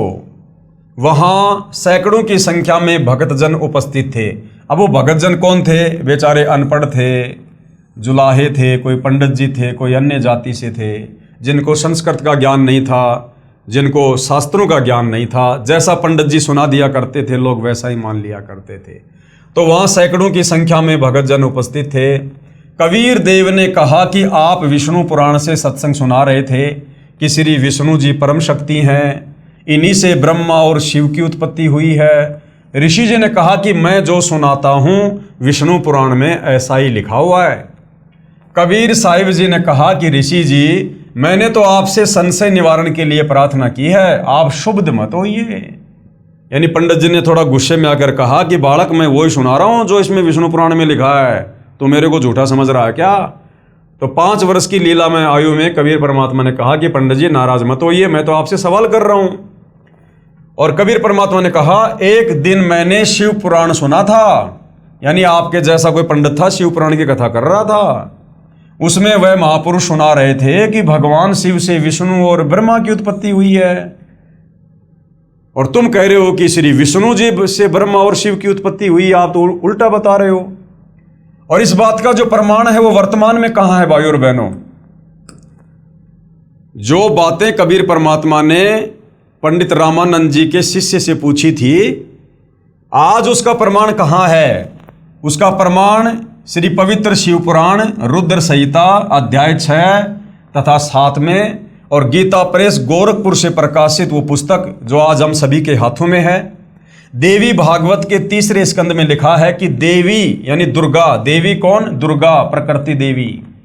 इन तीनों कौन? ब्रह्मा विष्णु शिव की माँ है। और ये तीनों नाशवान हैं, ब्रह्मा विष्णु महेश तीनों नाशवान हैं, इनका जन्म और मृत्यु होती है, अविनाशी नहीं है, अर्थात ये अजरो अमर नहीं है। ऋषि जी निरुत्तर हो गए। अब जब ऋषि जी ने खोल कर देखा वो अध्याय सारा सब कुछ, तो ऋषि जी निरुत्तर हो गए, उनके पास कोई जवाब नहीं था। लेकिन भाइयों और बहनों, मान बढ़ाई ऐसा रोग है, आदमी जल्द से अपने हथियार डालता नहीं है। क्रोधित होकर बोला तू कौन है, किसका पुत्र है? कबीर साहिब से पहले ही दूसरे भगतजन कहने लगे कि ये तो नीरू जुलाई का पुत्र है। स्वामी रामानंद जी का शिष्य कहने लगा कि तूने गले में कंठी कैसे डाल रखी है? वैष्णव साधु तुलसी की एक मणिये की माला गले में डालते हैं, उससे ये प्रमाणित होता है कि इन्होंने वैष्णव परंपरा से उपदेश ले रखा है। और उस समय वो कंठी माला केवल काशी में ब्राह्मण लोग ही धारण किया करते थे, क्योंकि पंडित रामानंद जी ब्राह्मणों के अलावा किसी को उपदेश नहीं दिया करते थे। और कबीर परमात्मा के गले में वो कंठी माला देखकर वो पंडित जी नाराज हो गया और बोला, तेरे गले में कंठी माला क्यों भाई, तेरा गुरुदेव कौन है? कबीर साहिब ने कहा कि मेरे गुरुदेव वही हैं जो आपके गुरुदेव हैं। वह ऋषि बहुत क्रोधित हो गया और बोला कि रे नादान, तू अछूत जुलाहे का बच्चा और मेरे गुरुदेव को अपना गुरुदेव बताता है, यानी तू पंडित रामानंद जी को अपना गुरु बता रहा है। मेरे गुरुदेव का पता है ना कौन है? श्री श्री 1008 पंडित रामानंद जी आचार्य। अब ये श्री श्री 1008 का मतलब क्या होता है भाई और बहनों? क्योंकि वर्तमान में हम भाई बहन भी अपने पूज्य गुरुदेव सतगुरु रामपाल जी के नाम से पहले इस उपाधि का प्रयोग करते हैं कि श्री श्री 1008 की उपाधि के वास्तविक अधिकारी।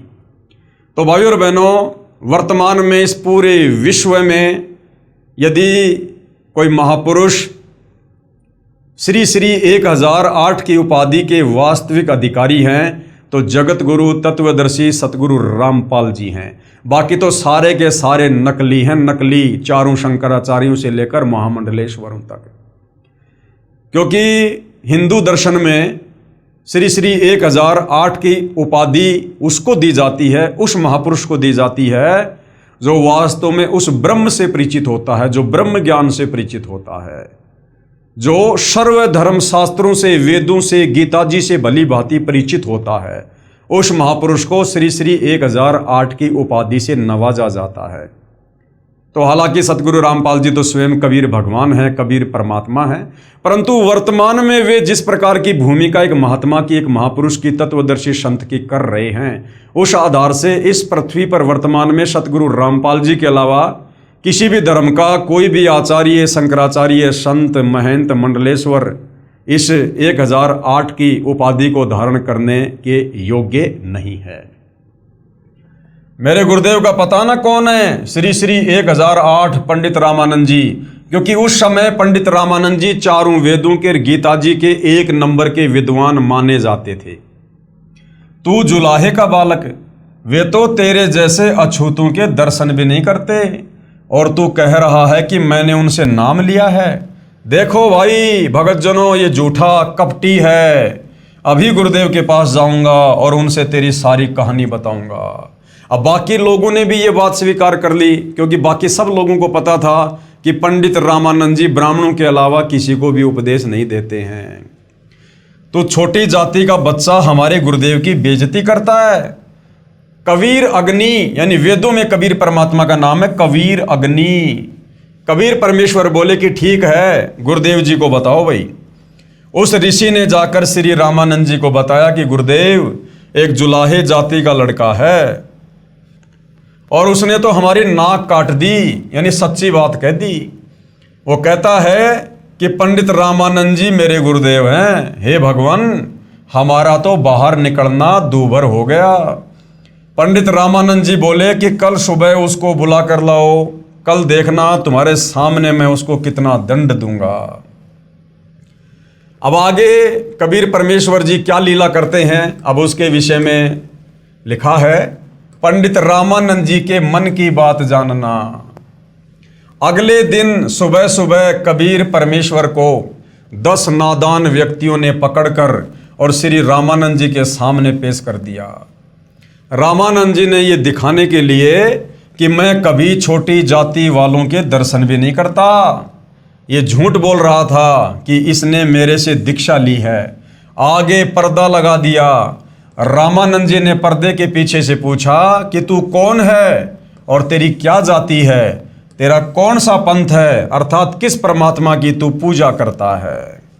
तो भाई और बहनों, आदरणीय गरीबदास जी महाराज जो आज से लगभग 300 वर्ष पहले गांव छुडानी, जिला झज्जर, हरियाणा में हुए हैं, और कबीर परमेश्वर का साक्षात्कार करने के बाद उन्होंने किस प्रकार से पंडित रामानंद जी और कबीर परमेश्वर जी की 650 साल पहले उस वार्तालाप को अपनी अमृतवाणियों के माध्यम से अपने अमर ग्रंथ सदग्रंथ साहिब में लिखा है, क्योंकि कबीर परमेश्वर जी ने उनको दिव्य दृष्टि प्रदान कर दी थी।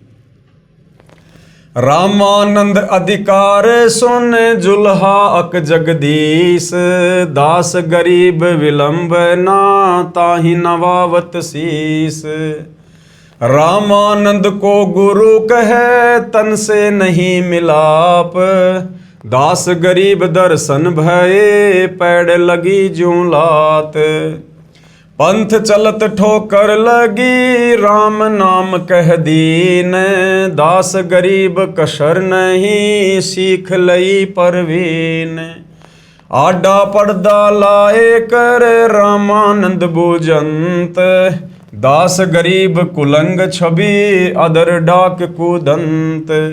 कौन जात कुल पंथ है कौन तुम्हारा नाम, दास गरीब आधीन गति बोलत है बल जाऊं। अब कबीर परमेश्वर जी ने क्या जवाब दिया अपने गुरुदेव को, मुंह बोले गुरुदेव को।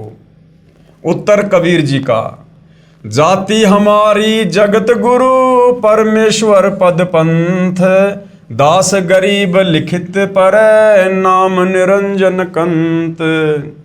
फिर पंडित रामानंद जी क्या बोले, रे बालक सुन दुर्बुद्धि घटमट तन आकार, दास गरीब दर्द लग्या हो बोले सिरजनहार। तुम मन के पालवा जुल्हे के घर बास, दास गरीब अज्ञान गति एतो दृढ़ विश्वास। मान बढ़ाई छाड़ कर बोलो बालक बैन, दास गरीब अधम मुखी एता तुम घट फैन। तर्क तलु से बोलते रामानंद सुर ज्ञान, दास गरीब कुजात है आखिर नीच निदान। परमेश्वर कबीर जी ने प्रेम पूर्वक उत्तर दिया और क्या कहा, मैं के बदन खुलास कर सुन स्वामी परवीन, दास गरीब मनी मरे मैं आजिज आधीन। मैं अविगत गत से परे चार वेद से दूर, दास गरीब दसों दिशा सकल सिंध भरपूर। सकल सिंध भरपूर हूँ खालिक हमरा नाम, दास गरीब अजाति हूँ तैजु कहा बलि जाऊं। जाति पाति मेरे नहीं नहीं बस्ती नहीं गाम, दास गरीब अनीन गति नहीं हमारे नाम। नाद बिंद मेरे नाही नहीं गुदा नहीं गात, दास गरीब शब्द सजा नहीं किसी का साथ। सब संगी बिछरू नहीं आदि अंत बहु जाही, दास गरीब सकल वशों बाहर भीतर माही। ए स्वामी सृष्टा में सृष्टि हमारे तीर, दास गरीब अधर बसूं अविगत सत्य कबीर। पोमी धरनी आकाश में मैं व्यापक सब ठोर, दास गरीब न दूसरा हम समतुल नहीं और। हम दासन के दास हैं करता पुरुष करीम, दास गरीब अवधूत हम ब्रह्मचारी सीम। सुन रामानंद राम हम मैं बावन नरसिंह, दास गरीब कली कली हम ही से कृष्ण अभंग। हम ही से इंद्र कुबेर है ब्रह्मा विष्णु महेश, दास गरीब धर्म ध्वजा धरणी रसातल शेष। सुन स्वामी सतभाख हूँ झूठ न हमरे रिंच, दास गरीब हम रूप बिना और शकल पर पंच। गोता मारूं स्वर्ग में फिर बैठूं पाताल, दास गरीब ढूंढत फिरूं हीरे माणक लाल। इस दरिया कंकर बहुत लाल कहीं कहीं ठावे, गरीब दास माणिक चुगे हम मुरजीवा नाव। मुरजीवा माणिक चुगे कंकर पत्थर डारी, दास गरीब डोरी अगम उतरो शब्द आधार। अब क्या अनुवाद किया है परमात्मा जी ने, क्या क्या वार्ता हुई। यदि मेरी जाति पूछ रहे हो तो मैं जगत गुरु हूं। पंडित रामानुजन ने पूछा, रे बालक तेरी क्या जाति है, तेरा क्या पंथ है, तू कौन भगवान की पूजा करता है। तो कबीर परमेश्वर जी ने जिस प्रकार एक योग्य शिष्य और कितनी आधीनी से अपने गुरुदेव के आगे खड़ा होकर वार्तालाप करता है, उसको दर्शाया है। यदि मेरी जाति पूछ रहे हो तो मैं जगत गुरु हूं। अब 5 वर्ष की लीला में आयु में कबीर परमात्मा कह रहे हैं कि मैं जगत गुरु हूं, सारे संसार को ज्ञान देने वाला। वेदों में लिखा है कि जगत गुरु यानी सारी सृष्टि को ज्ञान प्रदान करने वाले कबीर प्रभु हैं। जगत गुरु कौन है? स्वयं कबीर परमात्मा। तो वर्तमान में धरती पर जगत गुरु की वास्तव में सत्य भूमिका कौन कर रहे हैं? सतगुरु रामपाल जी। और जगत गुरु कौन हो सकते हैं? जगत गुरु सारी सृष्टि को ज्ञान प्रदान करने वाले कबीर प्रभु। और परमात्मा ने कहा कि मेरा पंथ क्या है, किस परमेश्वर का मैं मार्गदर्शन करता हूं। इसके उत्तर में कबीर जी ने कहा, मेरा परमेश्वर पंथ है। मेरा पंथ क्या है? परमेश्वर, यानी पूर्ण ब्रह्म की जानकारी मैं उपलब्ध करवाता हूं। ईश, ईश्वर और परमेश्वर। ईश कहते हैं इस ब्रह्म को, काल को, और ईश्वर कहते हैं इस अक्षर पुरुष को, पर ब्रह्म को, और परमेश्वर हैं कबीर परमात्मा, परम अक्षर ब्रह्म। ईश, ईश्वर, परमेश्वर। दूसरे शब्दों में इनको ब्रह्म, परब्रह्म और पूर्ण ब्रह्म। और तीसरे शब्दों में क्षर पुरुष, अक्षर पुरुष और परम अक्षर पुरुष। मैं उस सर्वोच्च शक्ति, सुप्रीम पावर परमेश्वर का मार्गदर्शन करने आया हूं, कि मैं सतलोक की जानकारी देने आया हूं। मेरा परमेश्वर पंथ है जो अनंत कोटि ब्रह्मांड के रचयिता और धारण पोषण करने वाले हैं। वेदों में जिसको कबीर देव, कबीर अग्नि आदि नामों से संबोधित किया है। ईश व क्षर पुरुष तो ब्रह्म को कहा जाता है। ईश या क्षर पुरुष ये किसको कहा जाता है? इस ब्रह्म को, इस काल को कहा जाता है, जो केवल 21 ब्रह्मांड का ही स्वामी है। फिर परब्रह्म व अक्षर पुरुष ये ईश्वर को कहा जाता है। ईश्वर, परब्रह्म व अक्षर पुरुष को ईश्वर कहा जाता है, जो 7 संग ब्रह्मांडों का स्वामी है। तथा परम अक्षर पुरुष को पूर्ण ब्रह्म व परमेश्वर कहा जाता है, जो असंख्य ब्रह्मांडों का स्वामी है, अर्थात कुल का मालिक है। और इसलिए कबीर जी ने श्री रामानंद जी से कहा कि मेरा पंथ परमेश्वर की प्राप्ति वाला है। गीता जी अध्याय 15 श्लोक नंबर 17 में लिखा है कि वास्तव में अविनाशी परमेश्वर तो कोई और ही है, और वही तीनों लोकों में प्रवेश करके सबका धारण पोषण करता है। कौन से तीनों लोकों में? ऊपर के जो लोक परमात्मा ने रचे थे 3 लोक, अजरो अविनाशी, अगम लोक, अलख लोक, शतलोक, उन लोकों में निवास करने वाली जितनी भी आत्माएं हैं उन सब का पालन पोषण कबीर परमात्मा ही करते हैं। तो ऊपर के तीनों लोकों को एक लोक की संज्ञा दी गई है। उसके बाद परब्रह्म के 7 संग ब्रह्मांडों को एक लोक की संज्ञा दी गई है। फिर इस काल ब्रह्म के 21 ब्रह्मांडों को भी एक लोक की संज्ञा दी गई है। इस प्रकार ये 3 लोक हैं, काल के 21 ब्रह्मांड, अक्षर पुरुष के 7 संग ब्रह्मांड और ऊपर के लोक। तो इन सभी लोकों में प्रवेश करके सबका पालन पोषण, सबका धारण पोषण वो कबीर परमात्मा ही करता है, और वही अविनाशी परमात्मा परमेश्वर इस नाम से जाना जाता है। वह परमेश्वर मैं ही हूँ। अब पंडित रामानंद जी को कहा परमात्मा ने कि पंडित जी वो परमात्मा मैं ही हूँ जो तीनों लोकों में प्रवेश करके सबका धारण पोषण करता है। इस बात को सुनकर पंडित रामानंद जी बहुत क्षुब्ध हो गए, नाराज हो गए कि ये 5 साल का धानक का लड़का और अपने आप को ये परमेश्वर कह रहा है। तथा कहा कि रे निकम्मे, तू छोटी जाति का और छोटा मुंह बड़ी बात है, तू अपने आप को भगवान कह रहा है, तू भगवान बन बैठा। बुरी गालियां भी दी। कबीर साहिब बोले, हे गुरुदेव आप मेरे गुरुजी हैं, आप मुझे गाली दे रहे हो तो भी मुझे आनंद आ रहा है। गुरु हमेशा शब्द की चोट मारता है, शब्द की चोट। क्योंकि कबीर परमात्मा जी लीला लीला में पंडित रामानंद जी को अपना गुरु धारण कर चुके थे, लेकिन पंडित रामानंद जी इस बात से बेखबर थे।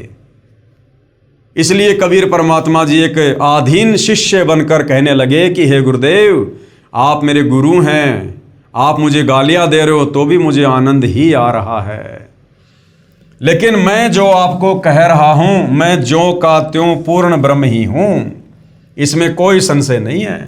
इस बात को सुनकर रामानंद जी ने कहा कि ठहर जा, तेरी तो लंबी कहानी बनेगी, तू ऐसे नहीं मानेगा, मैं पहले अपनी पूजा कर लेता हूं। रामानंद जी ने कहा कि इसको बैठाओ, मैं पहले अपनी कुछ क्रिया रहती है वो कर लेता हूं, बाद में इससे निपटूंगा। अब पंडित रामानंद जी क्या क्रिया करते थे? भगवान विष्णु जी की एक काल्पनिक मूर्ति बनाते थे, अपने मन में काल्पनिक मूर्ति बनाते थे, मानसिक पूजा करते थे। वैसे मूर्ति पूजा नहीं करते थे, वो सामने मूर्ति या फोटो रखकर सामने मूर्ति दिखाई देने लग जाती थी, मन में सोचते थे। जैसे कर्मकांड करते हैं, भगवान की मूर्ति के पहले वाले सारे कपड़े उतार कर उसको जल से स्नान करवा कर फिर स्वच्छ कपड़े भगवान ठाकुर को पहनाकर गले में माला डालकर तिलक लगाकर मुकुट रख देते हैं। रामानंद जी कल्पना कर रहे थे, कल्पना करके भगवान की काल्पनिक मूर्ति बनाई, श्रद्धा से जैसे नंगे पैरों जाकर आप ही गंगा जल लाए हों, ऐसी अपनी भावना बनाकर ठाकुर जी की मूर्ति के कपड़े उतारे, फिर स्नान करवाया तथा नए वस्त्र पहना दिए, तिलक लगा दिया, मुकुट रख दिया और माला यानी कंठी डालनी भूल गए। यदि कंठी न डाले तो पूजा अधूरी, और मुकुट रख दिया तो दोबारा उसे उतारा नहीं जा सकता, वरना पूजा खंडित मानी जाती। यदि उसी दिन मुकुट उतार दें तो पूजा खंडित मानी जाती है। पंडित रामानंद जी अपने आप को कोस रहे हैं कि इतना जीवन हो गया, मेरा कभी भी ऐसी गलती जिंदगी में नहीं बनी, लेकिन वो गलती उस दिन जानबूझकर कबीर परमात्मा ने पंडित रामानंद जी से करवाई। प्रभु यानी हे भगवान, आज क्या गलती बन गई मुझ पापी से? यदि मुकुट उतारूं तो पूजा खंडित।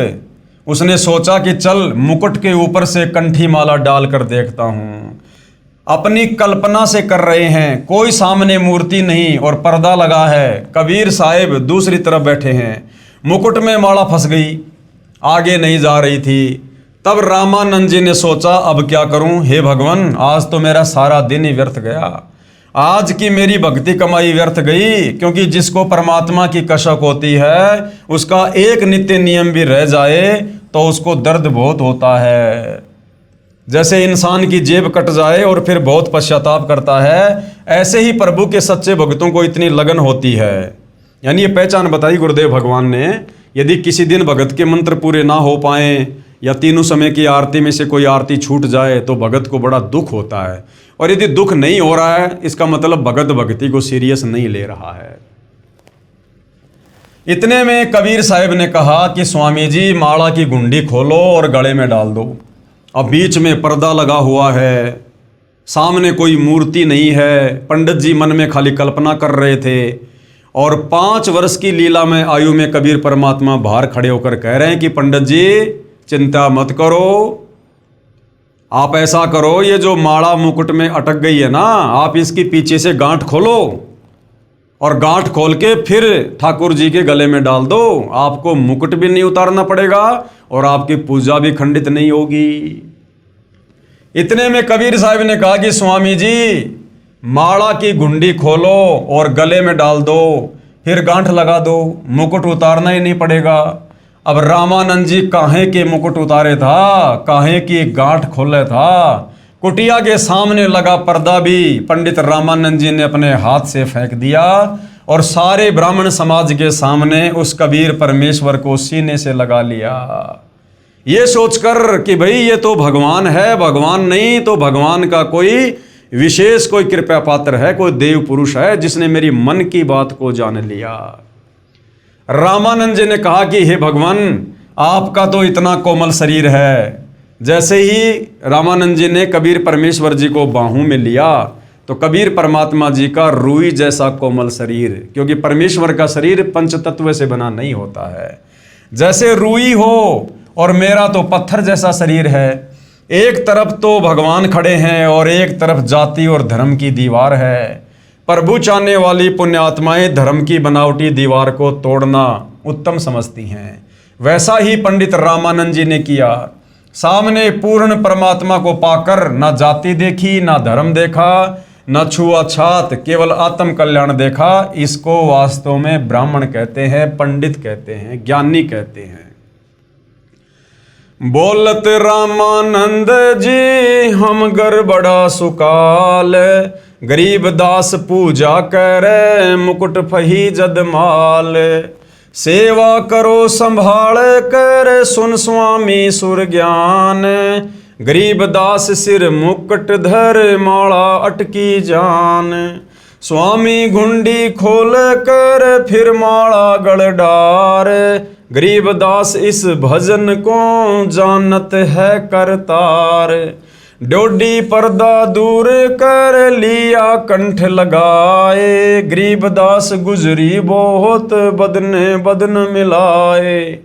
गरीबदास जी कह रहे हैं जिस समय पंडित रामानंद जी ने कबीर परमात्मा को जो दानक के घर में जुलाई की भूमिका कर रहे थे, उस समय छुआछात अपने चरम पर थी। पंडित लोग इन जुलाहों को छुआ भी नहीं करते थे और अपने सर्व शिष्यों के सामने और हजारों की संख्या में लोगों के सामने जब पंडित रामानंद जी ने कबीर परमात्मा को सीने से लगाया, अपनी बाहों में भर लिया, तो उस समय उनके ऊपर बीत तो बहुत बुरी रही थी कि समाज क्या कहेगा कि पंडित रामानंद जी जो अछूतों को छुआ भी नहीं करते थे और आज इस दानक के बेटे को अपनी बाहों में भर रहे हैं।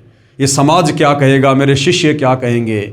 लेकिन परमात्मा कहते हैं जिसको भगवान चाहिए वो धर्म और जातियों की जंजीरों को तोड़ डालता है। पंडित रामानंद जी ने कहा, हे कबीर प्रभु आपने झूठ क्यों बोला। कबीर साहिब बोले कि कैसा झूठ स्वामी जी। पंडित रामानंद जी ने कहा कि आप कह रहे थे कि आपने मेरे से नाम ले रखा है, आपने मेरे से उपदेश कब लिया।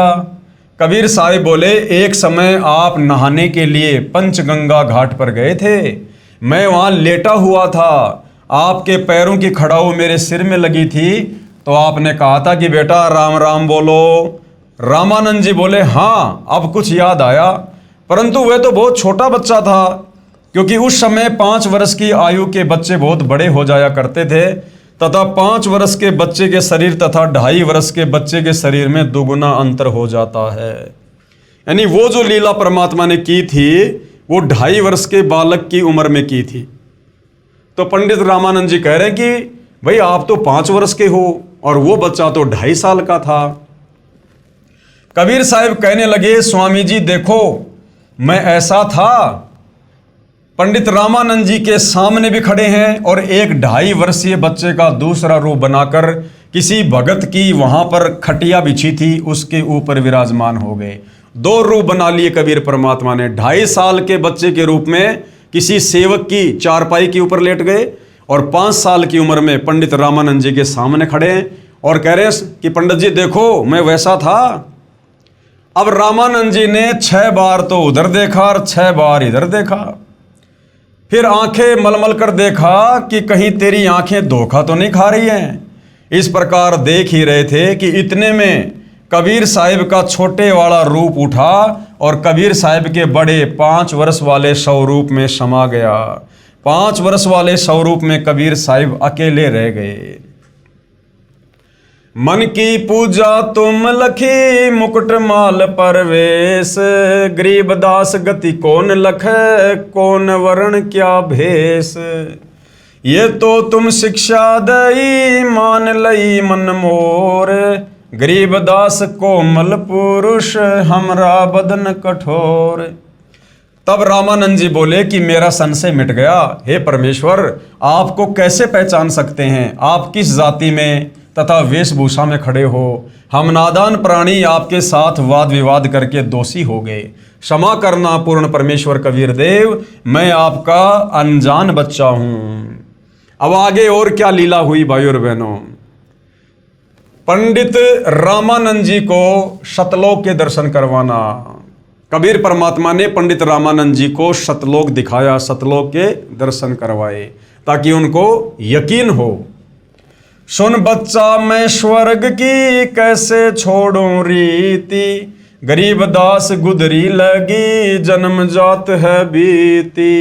जब कबीर परमात्मा समझाने लगे कि पंडित जी ये विष्णु जी की भक्ति जन्म और मरण के अंतर्गत है, पूर्ण मुक्ति नहीं है, तो पंडित जी कहने लगे कि बच्चा, क्योंकि उस समय तक पूर्ण ज्ञान उनको नहीं था, ना सतलोक के दर्शन किए थे, तो कहने लगे कि कबीर जी मैंने तो पूरी जिंदगी विष्णु जी की भक्ति में गुजार दी, अब मेरा क्या बनेगा?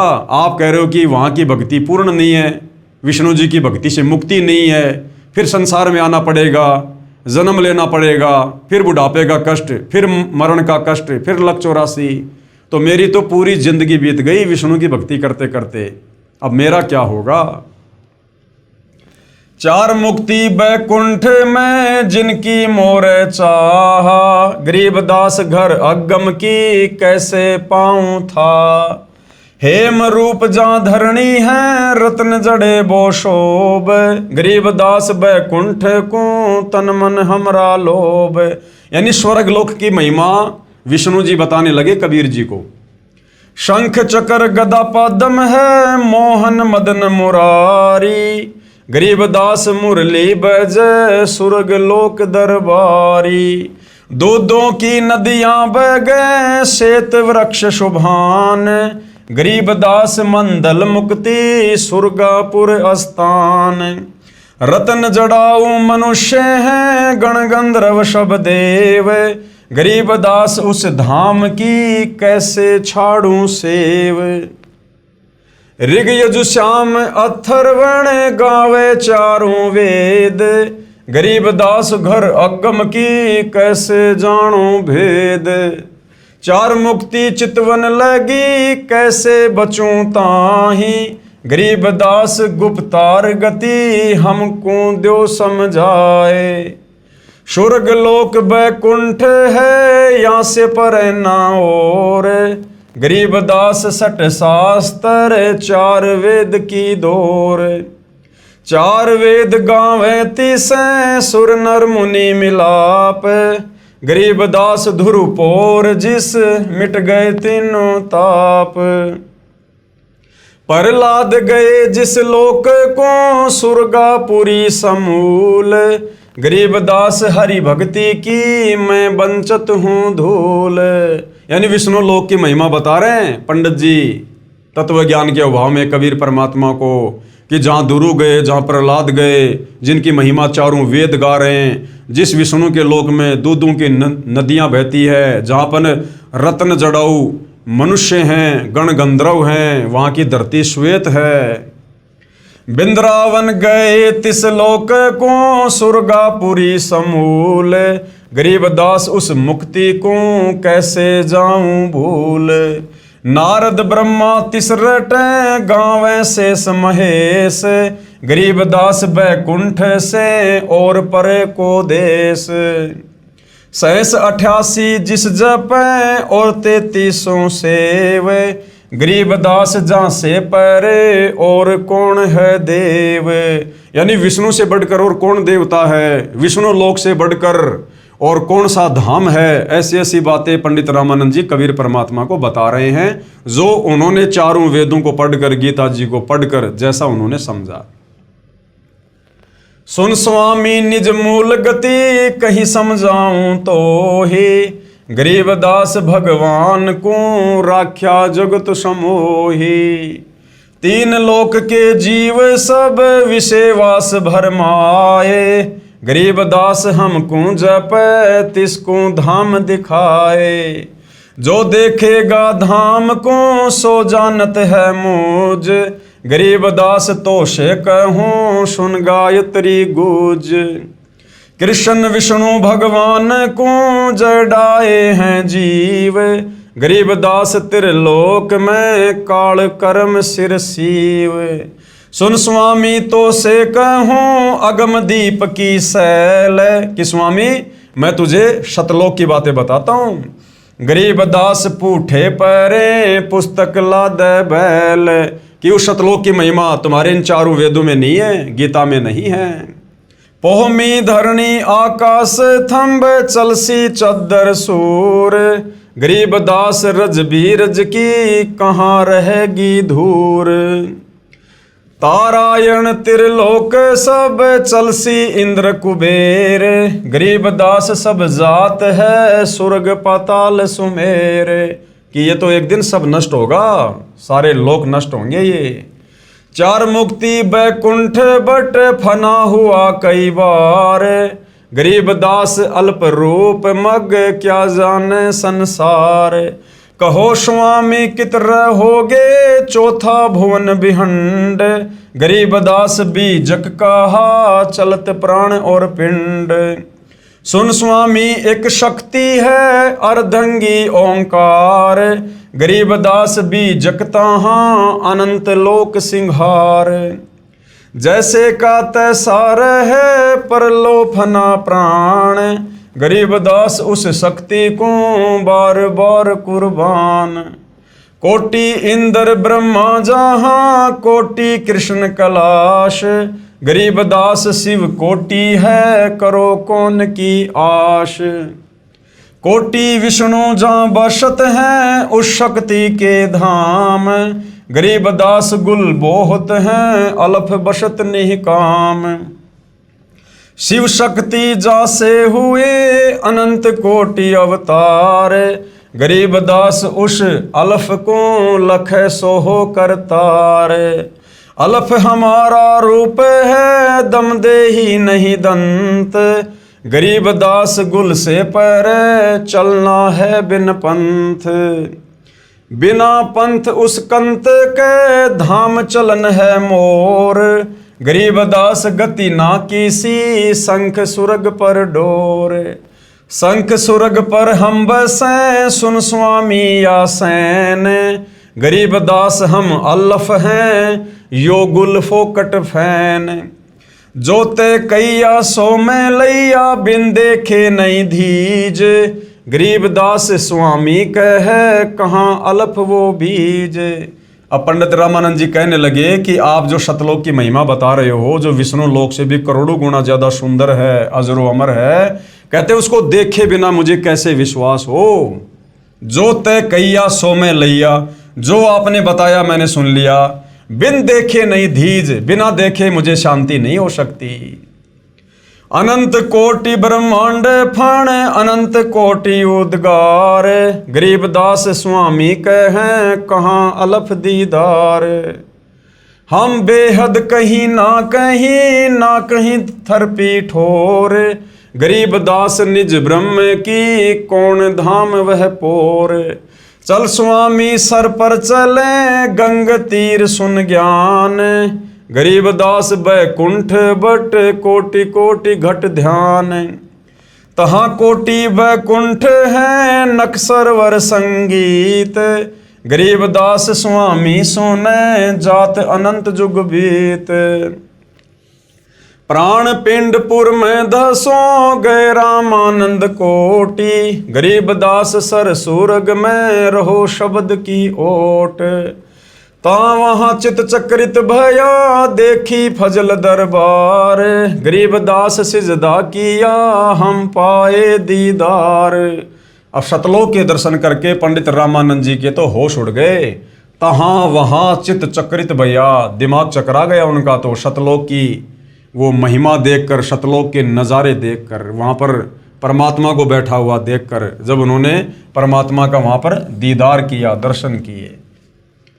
तुम स्वामी मैं बाल बुद्धि भरम कर्म किए नाश, गरीबदास निज ब्रह्म तुम हमरे दृढ़ विश्वास।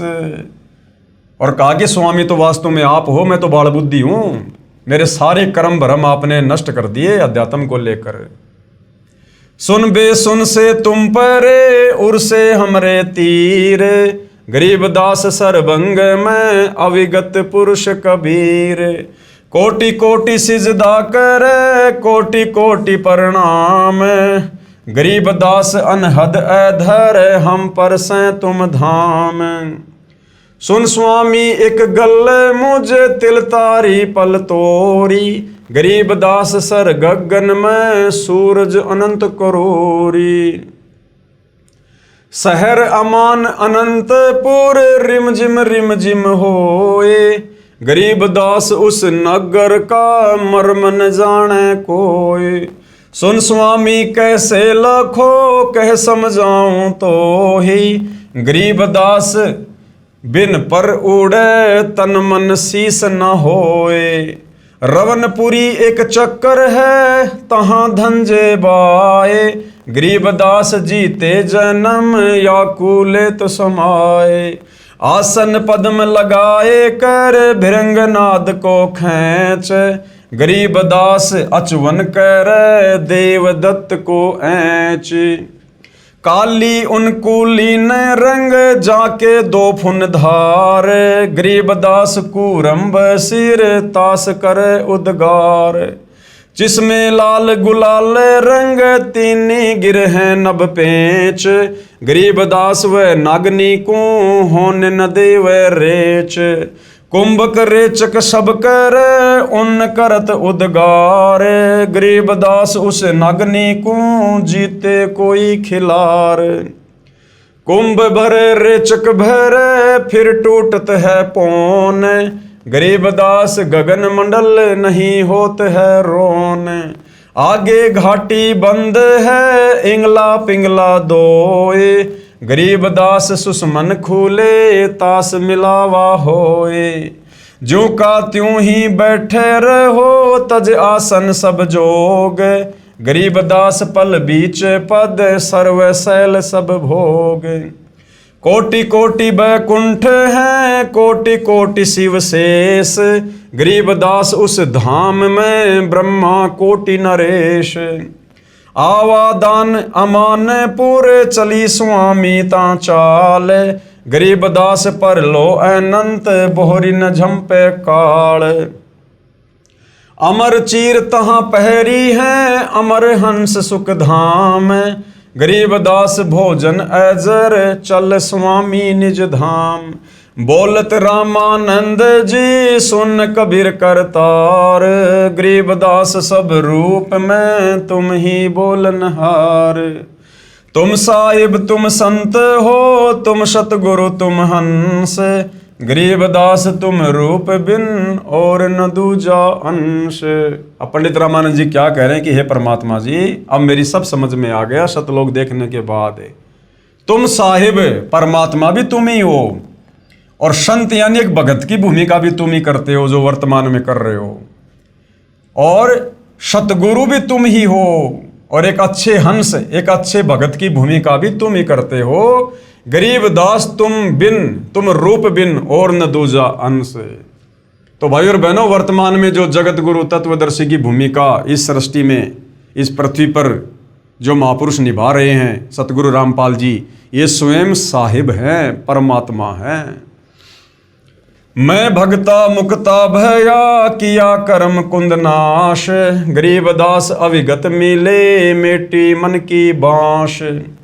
दोहूं ठोर है एक तू भया एक से दोए, गरीबदास हम कारणे उतरे हैं मगजोए।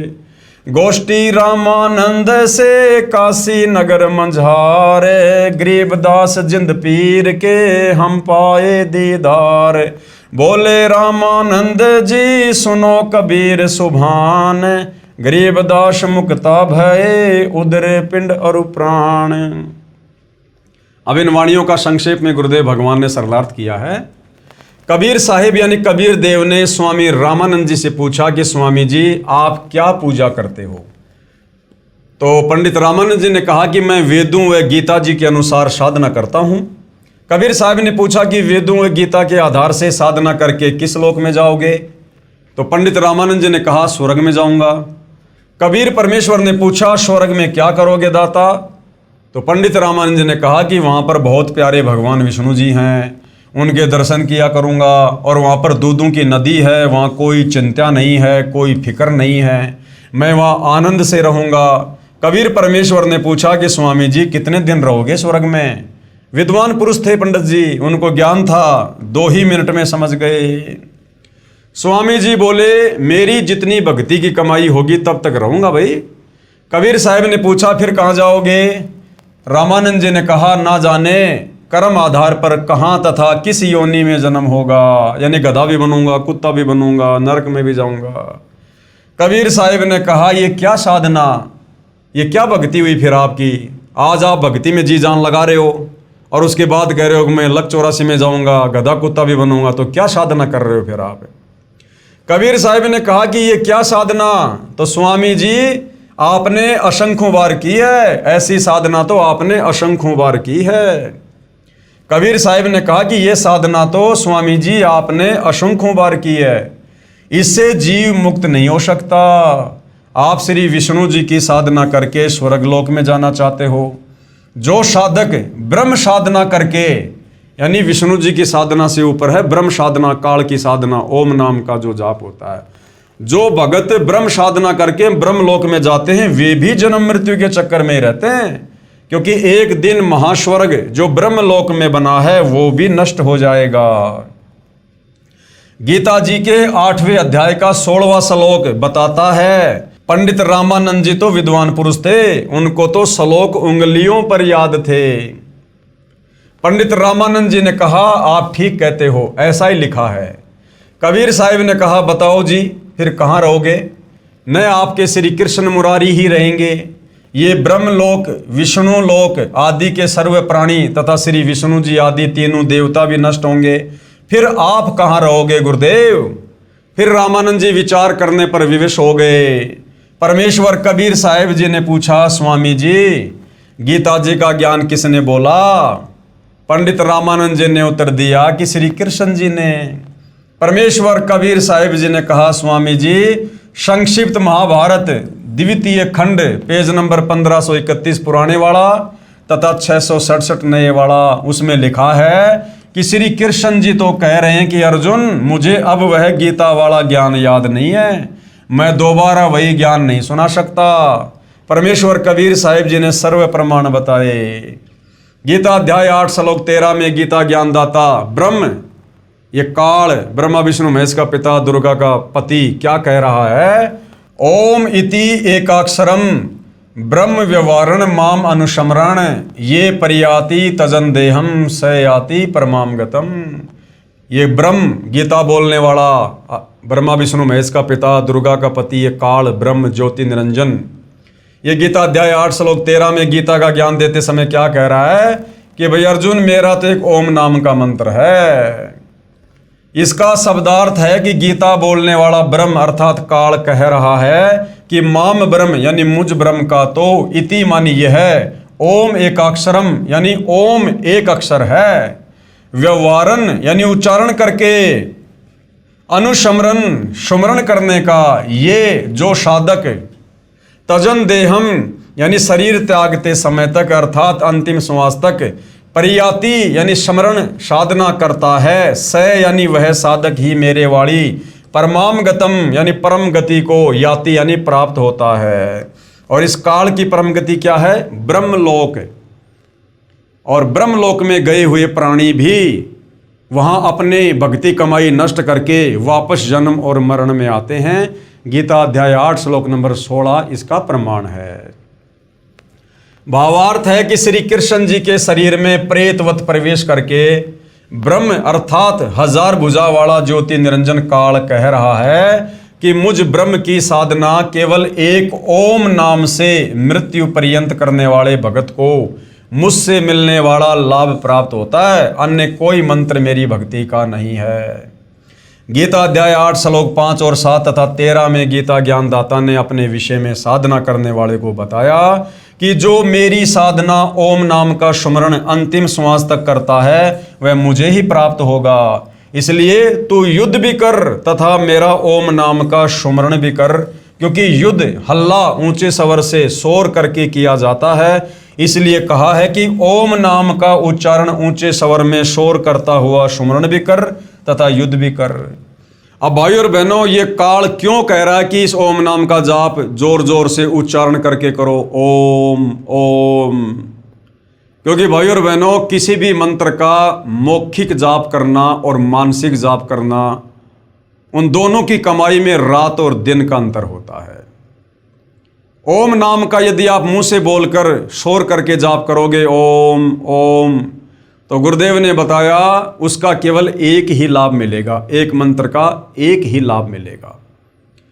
और जब हम तत्वदर्शी संत की शरण में आकर उनके बताए अनुसार विधिवत जब उस ओम मंत्र का मानसिक जाप करेंगे, मन ही मन में जाप करेंगे, तो उससे 1000 गुना ज़्यादा लाभ मिलेगा, 1000 गुना ज़्यादा।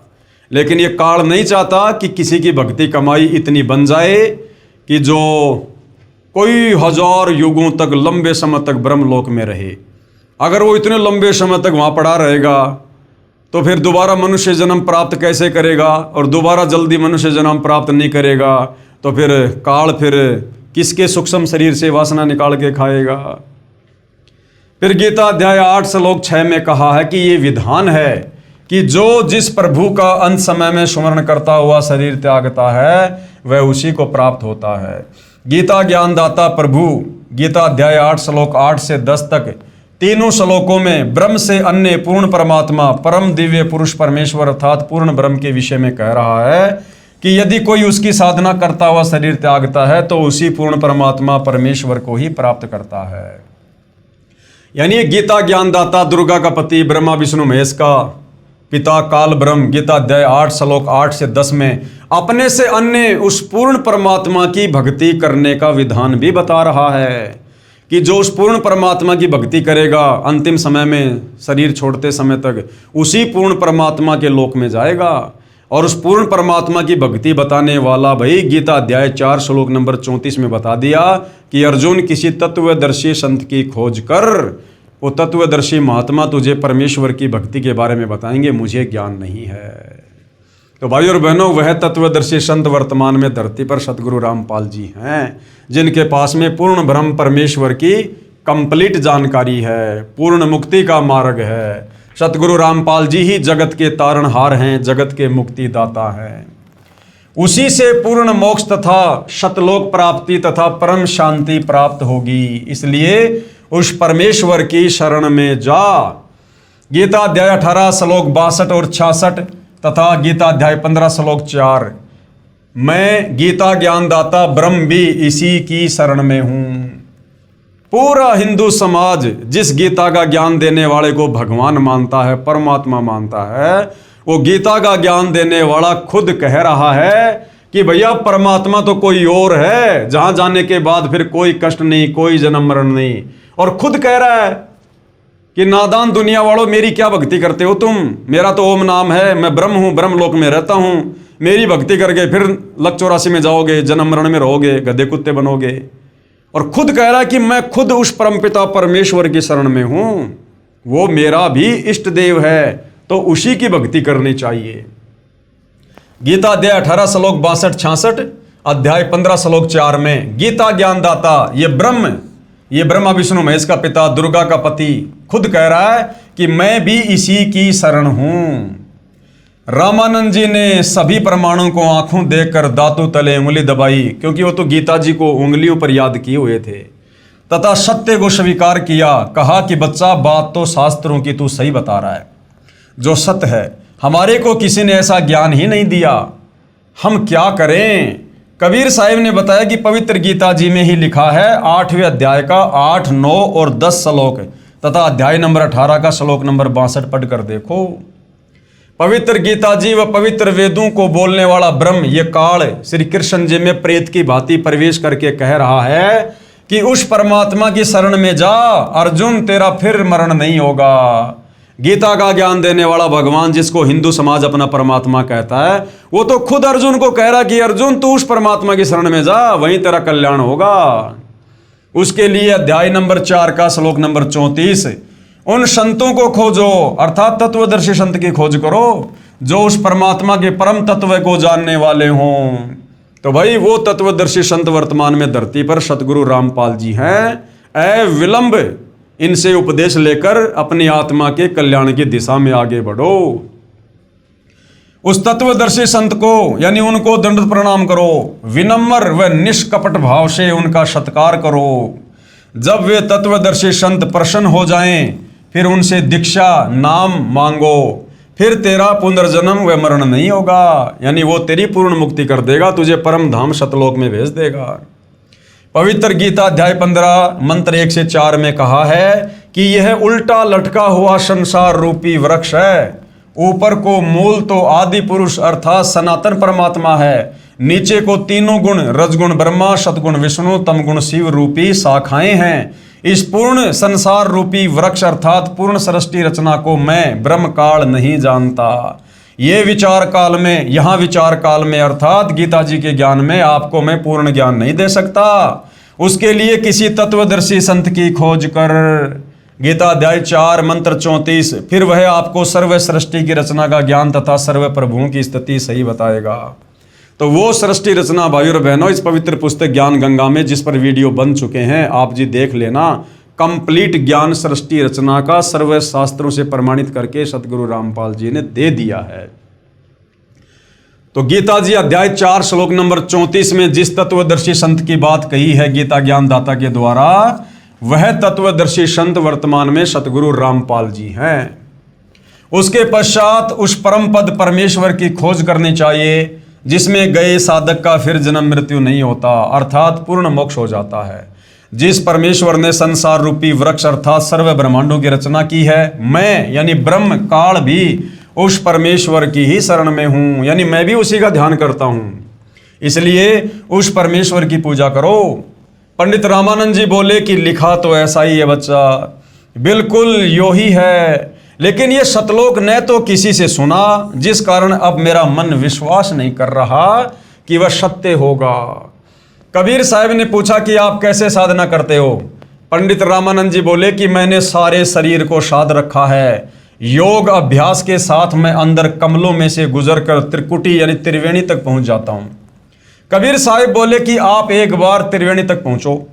जब रामानंद जी समाधिस्थ हुए, क्योंकि उनका तो प्रतिदिन का अभ्यास था, त्रिवेणी पर जाकर 3 रास्ते हो जाते हैं। प्रत्येक ब्रह्मांड में बने ब्रह्मलोक में प्रवेश करते ही 3 रास्ते हो जाते हैं। इसी प्रकार 20 ब्रह्मांडों के पार 21वें ब्रह्मांड में भी यही व्यवस्था है। एक रास्ता सामने ब्रह्मलोक में बने 3 गुप्त स्थानों को जाता है, जहाँ पर ज्योति निरंजन यानी इस काल ने 3 रूप बनाकर रहता है। सामने का ब्रह्मरंध्र तुम्हारे इस नाम से नहीं खुलेगा। कबीर परमात्मा ने कहा कि पंडित जी तेरे ओम नाम से ये ब्रह्मरंध्र नहीं खुलेगा, ये ब्रह्मरंध्र भी सतनाम से खुलेगा, क्योंकि ये ब्रह्मरंध्र वो रास्ता है जहां से हम सतलोक जाते हैं। कबीर साहब ने श्वास के द्वारा अपना सतनाम उच्चारण किया, सामने का द्वार खुल गया। कबीर साहब ने कहा कि अब आपको काल भगवान दिखाता हूं।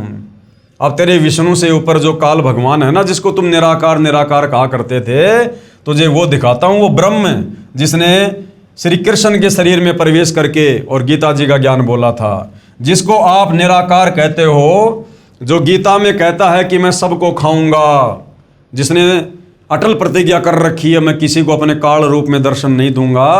तो पंडित जी अब मैं आपको उस काल के दर्शन करवाता हूं। अर्जुन, मैं कभी किसी को दर्शन नहीं देता, मैं कभी किसी के सामने प्रत्यक्ष नहीं होता।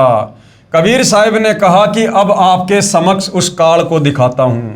पहले तो एक ब्रह्मांड में बने ब्रह्मलोक में गुप्त स्थानों पर दिखाया, ब्रह्मा विष्णु व शिव रूप धारण किए था।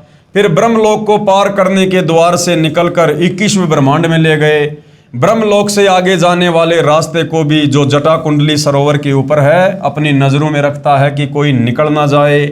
21 ब्रह्मांड का जो अंतिम लोक आता है वह काल ब्रह्म क्षर पुरुष का अपना स्थान है। वहां पर वह उसी भयंकर रूप में बैठा है, काल रूप में, जो इसका असली रूप है। कबीर साहब ने कहा देखो वो बैठा तुम्हारा निराकार भगवान, जिसको तुम निराकार कहते हो। क्योंकि योगियों ने वेदों के आधार पर ओम नाम से साधनाएं की, परमात्मा तो मिला नहीं, सिद्धियां आ गई, स्वर्ग चले गए, महास्वर्ग गए, फिर पशु बन गए। इसलिए प्रभु को सभी ने निराकार मान रखा है कि वह दिखाई नहीं देता। और वेदों में लिखा है कि भगवान आकार में है। जब काल के पास पहुंचे तो कबीर साहिब ने अपना सार नाम के साथ सतनाम उच्चारण किया। उसी समय काल का सिर नीचे झुक गया। काल के सिर के ऊपर वह द्वार है जहां से सतलोक जाया जाता है तथा परब्रह्म के लोक में प्रवेश होते हैं। उसके बाद एक भंवर गुफा शुरू होती है। एक भंवर गुफा काल के लोक में भी है। काल के सिर पर पैर रखकर कबीर जी के हंस निर्विकारी साधक ऊपर जाते हैं। ये काल उसकी पौड़ी का काम करता है, यानी सीढ़ी का काम करता है। परब्रह्म के लोक को पार करके कबीर साहब श्री रामानंद जी की आत्मा को सतलोक ले गए। वहाँ पर भी एक भंवर गुफा है। सतलोक में जाकर श्री रामानंद जी ने देखा कि कबीर साहब कबीर देव अपने वास्तविक रूप में बैठे हैं, अपने वास्तविक तेजोमय रूप में सतलोक के सिंहासन पर बैठे हैं कबीर परमात्मा।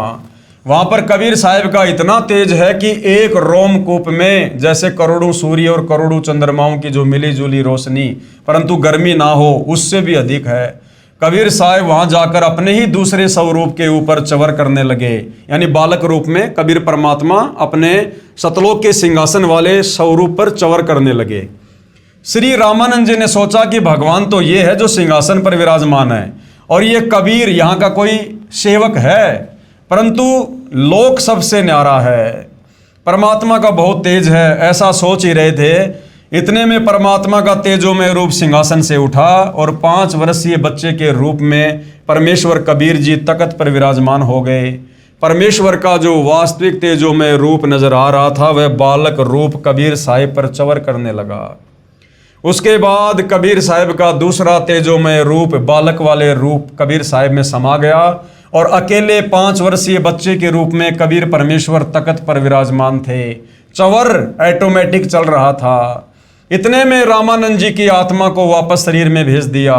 उनकी समाधि टूटी, सामने देखा कबीर साहिब 5 वर्ष के बच्चे के शरीर में बैठे हैं। तब स्वामी रामानंद जी ने कहा, यानी सतलोक में इस अद्भुत लीला को देखकर परमात्मा को स्वयं असंख्य ब्रह्मांडों के सिंहासन पर बैठा हुआ देखकर फिर पंडित रामानंद जी ने क्या कहा, जिस वाणी को आदरणीय गरीबदास जी ने अपनी अमृत वाणी में लिखा है। ता वहाँ चित चक्रित भया देखी फजल दरबार, गरीबदास सिजदा किया हम पाए दीदार।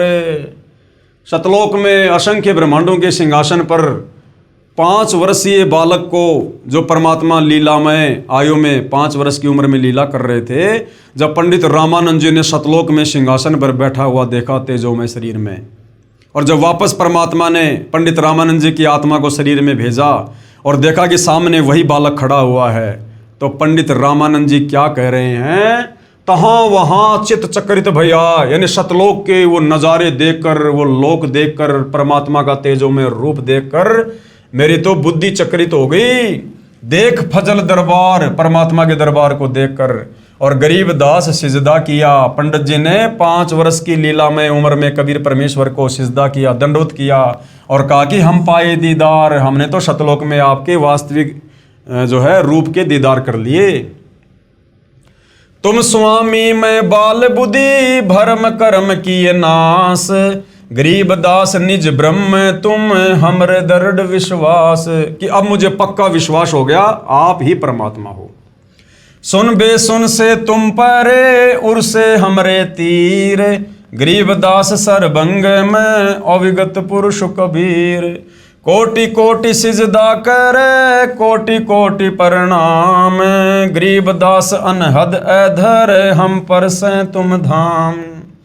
बोलत रामानंद जी सुन कबीर करतार, गरीबदास सब रूप में तुम ही बोलन हार। तुम साहिब तुम संत हो तुम सतगुरु तुम हंस, गरीबदास तुम रूप बिन और न दूजा अंश। मैं भगता मुक्ता भया किया कर्म कुंद नाश, गरीबदास अविगत मिले मेटी मन की बाँश। दो ठोर है एक तू भया एक से दोए, गरीबदास हम कारण उतरे हैं मगजोए। बोलत रामानंद जी सुन कबीर करतार, गरीबदास सब रूप में तुम ही बोलनहार। पंडित रामानंद जी ने कहा कि हे परमेश्वर, हे कबीर परमात्मा, हे कबीर करतार, सर्व सृष्टि के रचनहार, आप ही सर्वव्यापक हैं, सर्वंग परमात्मा हैं, पूर्ण परमेश्वर हैं। दहूं ठोड़ है एक तू, दोनों जगह आप ही हो। यहाँ धरती पर भी आप लीला कर रहे हो, सतलोक में भी आप बैठे हो। और भया एक से दो, गरीबदास हम कारणे तुम आए हो मगजो, सतलोक से यात्रा करके तुम हमारे कारण आए हो यहाँ। हमें वापस सतलोक ले जाने के लिए। हे परमेश्वर कबीर, आप दोनों जगह सतलोक में तथा मेरे समक्ष आप ही हो। एक से दो रूप बनाकर हम तुच्छ जीवों के लिए यहाँ पर आए हो।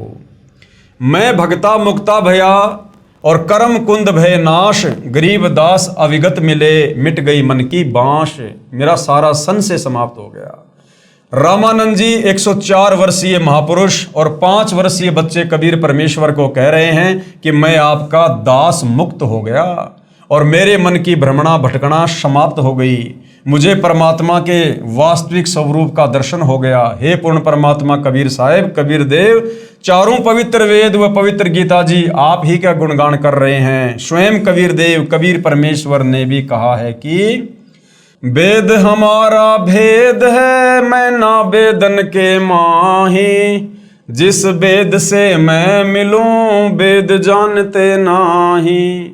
भावार्थ है कि चारों पवित्र वेदों में ज्ञान पूर्ण परमात्मा का ही है, परंतु पूजा की विधि केवल ब्रह्म काल तक की है। परमेश्वर कबीर यानी कबीर देव की पूजा विधि के ज्ञान व तत्व ज्ञान के लिए पवित्र वेदों तथा पवित्र गीता जी में कहा है कि उसे तो कोई तत्वदर्शी संत ही बता सकता है जो स्वयं ही परमेश्वर होता है। ध्यान दो भाई और बहनों, क्या कहा गया है,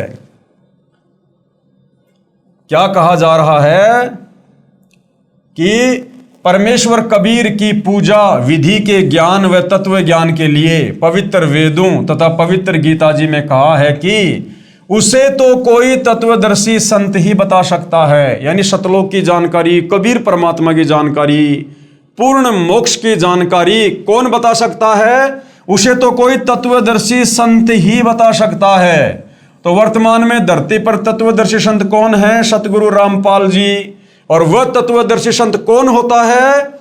जो स्वयं ही परमेश्वर होता है, जो खुद परमात्मा ही होता है। अब यहां सतगुरु रामपाल जी, आप और हम नादानों की नादान बुद्धि को देखते हुए अपने आप को छुपा कर कह देते हैं कि मुझे तो कबीर परमात्मा ने भेजा है, मैं तो कबीर जी का सेवक हूं, मुझे तो कबीर जी ने यहाँ पर दास बनाकर भेजा है। लेकिन भाई और बहनों, वो कबीर परमात्मा समर्थ है, उसने अपना ज्ञान बताने के लिए, समझाने के लिए किसी दास को भेजने की आवश्यकता नहीं पड़ती है। और जब से काल की सृष्टि रची है, अनंत करोड़ बार परमात्मा आ चुके हैं। हम विशेषकर 4 युगों का इतिहास जानते हैं, सतयुग से लेकर वर्तमान तक का। सतयुग से वर्तमान तक किसी भी धर्मशास्त्र में ये जानकारी नहीं है, वो चाहे 5वां वेद सूक्ष्म वेद क्यों ना हो, कि कबीर परमात्मा ने हम काल जाल में फंसी आत्माओं को बाहर निकालने के लिए, ज्ञान समझाने के लिए किसी संत को या किसी आत्मा को सतलोक से भेजा हो। ये कबीर परमात्मा स्वयं ही आते हैं। पवित्र गीता जी में कहा है कि उसे तो कोई तत्वदर्शी संत ही बता सकता है, गीता अध्याय 4 श्लोक 34 में, जो स्वयं ही परमेश्वर होता है या कोई उसका भेजा हुआ वास्तविक प्रतिनिधि होता है। अपना प्रतिनिधि बनकर स्वयं कबीर परमात्मा जी ही आते हैं, जो वर्तमान में सतगुरु रामपाल जी के नाम से धरती पर प्रकट हैं। उससे उपदेश प्राप्त करके पूर्ण मोक्ष व परम शांति प्राप्त होती है। दूसरा भाई और बहनों, इस काल के लोक से बाहर निकलने का विकल्प रास्ता नहीं है। तो भाई और बहनों, ये आप और हमारे विश्वास के लिए पूज्य गुरुदेव सतगुरु रामपाल जी ने, जो स्वयं कबीर भगवान हैं, कबीर परमात्मा हैं, इतने प्रमाण आप और हमें दिए जा रहे हैं ताकि हमें विश्वास हो कि हाँ, ये सृष्टि रचना परम सत्य है जो बताई जा रही है। ये कोई बच्चों का खेल नहीं है, कोई बच्चों की बात नहीं है ये। तो भाई और बहनों, अब आप और हमें इतने सारे धर्मशास्त्रों से प्रमाण देखकर, इतने सारे महापुरुषों के प्रमाण देखकर, जिन्होंने आंखों सतलोक देखा, सतलोक देखी महिमा उन्होंने अपने ग्रंथों में लिखी, और वर्तमान में सतगुरु रामपाल जी ने सर्व धर्मशास्त्रों से प्रमाणित कर दिया है। तो भाई और बहनों, हमारे मन का ये संशय अब मिट जाना चाहिए, खत्म हो जाना चाहिए कि वास्तव में एक परमात्मा कौन है, सर्वशक्तिमान परमेश्वर कौन है, जिनकी शरण प्राप्त करके, जिनकी भक्ति करके हम इस काल बलि के 21 ब्रह्मांड से, यहाँ के जन्म मरण के कष्ट से, 184 योनियों के कष्ट से, नरक के भयंकर कष्ट से मुक्त होकर अपने निज घर सतलोक जा सकते हैं, जहाँ जाने के बाद साधक फिर लौटकर इस गंदे संसार में वापस नहीं आता है। उसके लिए भाई और बहनों ज्ञान को समझना बहुत ज़रूरी है। और इस ज्ञान को समझाने के लिए सतगुरु रामपाल जी ने ज्ञान गंगा सहित सैकड़ों की संख्या में पुस्तकें लिखी हैं, हजारों की संख्या में रह रहकर तत्व ज्ञान युक्त सत्संग किए हैं। ना जाने कौन सी बात हमारी समझ में आ जाए और हम इस ज्ञान से परिचित होकर सतगुरुदेव भगवान से उपदेश लेकर अपनी आत्मा का कल्याण करवा सकें। वरना भाई और बहनों, इस काल के लोक में काल प्रेरणा से हर तरफ, चाहे कोई साधु संत महात्मा आचार्य शंकराचार्य मुल्ला पोप पादरी कोई भी हो, ये केवल आपको भटकाने का काम करेंगे, आपको काल के जाल में फंसाए रखने का ज्ञान देंगे। क्योंकि कबीर परमात्मा के अलावा जब ये तत्वदर्शी संत के रूप में आते हैं तो उनके अलावा जितने भी साधु संत महात्मा होते हैं वो काल प्रेरित होते हैं, काल के द्वारा भेजे गए होते हैं। उन संतों का स्वार्थ सबसे आगे होता है। उन्होंने केवल अपना धार्मिक धंधा चलाना होता है, उन्होंने लोगों के आत्म कल्याण से कोई मतलब नहीं होता है। वे स्वयं काल के जाल में होते हैं, शास्त्र विरुद्ध साधना करते हैं। आप लोगों को उपदेश देकर कहाँ से वो सतलोक की सैर करवा देंगे। तो भाई और बहनों, आज मौका है, सुअवसर है। अनंत करोड़ युगों के बाद ये बिल्ली के भाग का छीका टूटा है।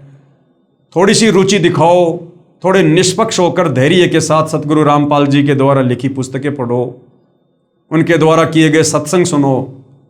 अवश्य परमात्मा दया करेंगे, ज्ञान समझ में आएगा और उपदेश लेकर अपनी आत्मा का कल्याण करवाइए। हम केवल आप लोगों से प्रार्थना ही कर सकते हैं। तो भाई और बहनों, आज के वीडियो में केवल इतना ही। आगे और दृढ़ विश्वास के लिए हम अन्य धर्मों की पवित्र पुस्तकों से ये प्रमाण देखेंगे कि वास्तव में कबीर परमात्मा जी ने रह रहकर चारों युगों में सतलोक के विषय में जो जानकारी दी है वो परम सत्य है। और वर्तमान में सभी धर्मों के सभी धर्मशास्त्र इस बात का समर्थन भी कर रहे हैं। तो आज के वीडियो में केवल इतना ही। कल फिर परमेश्वर के आशीर्वाद से सेवा में हाजिर होंगे। तब तक गुरुदेव भगवान हम सबको आज्ञा दे, आशीर्वाद दे, सद्बुद्धि दे, हमारा मार्गदर्शन करें, हमें भ्रमने भटकने से बचाए। बंदी छोड़ सतगुरु रामपाल जी परमेश्वर जी की जय हो।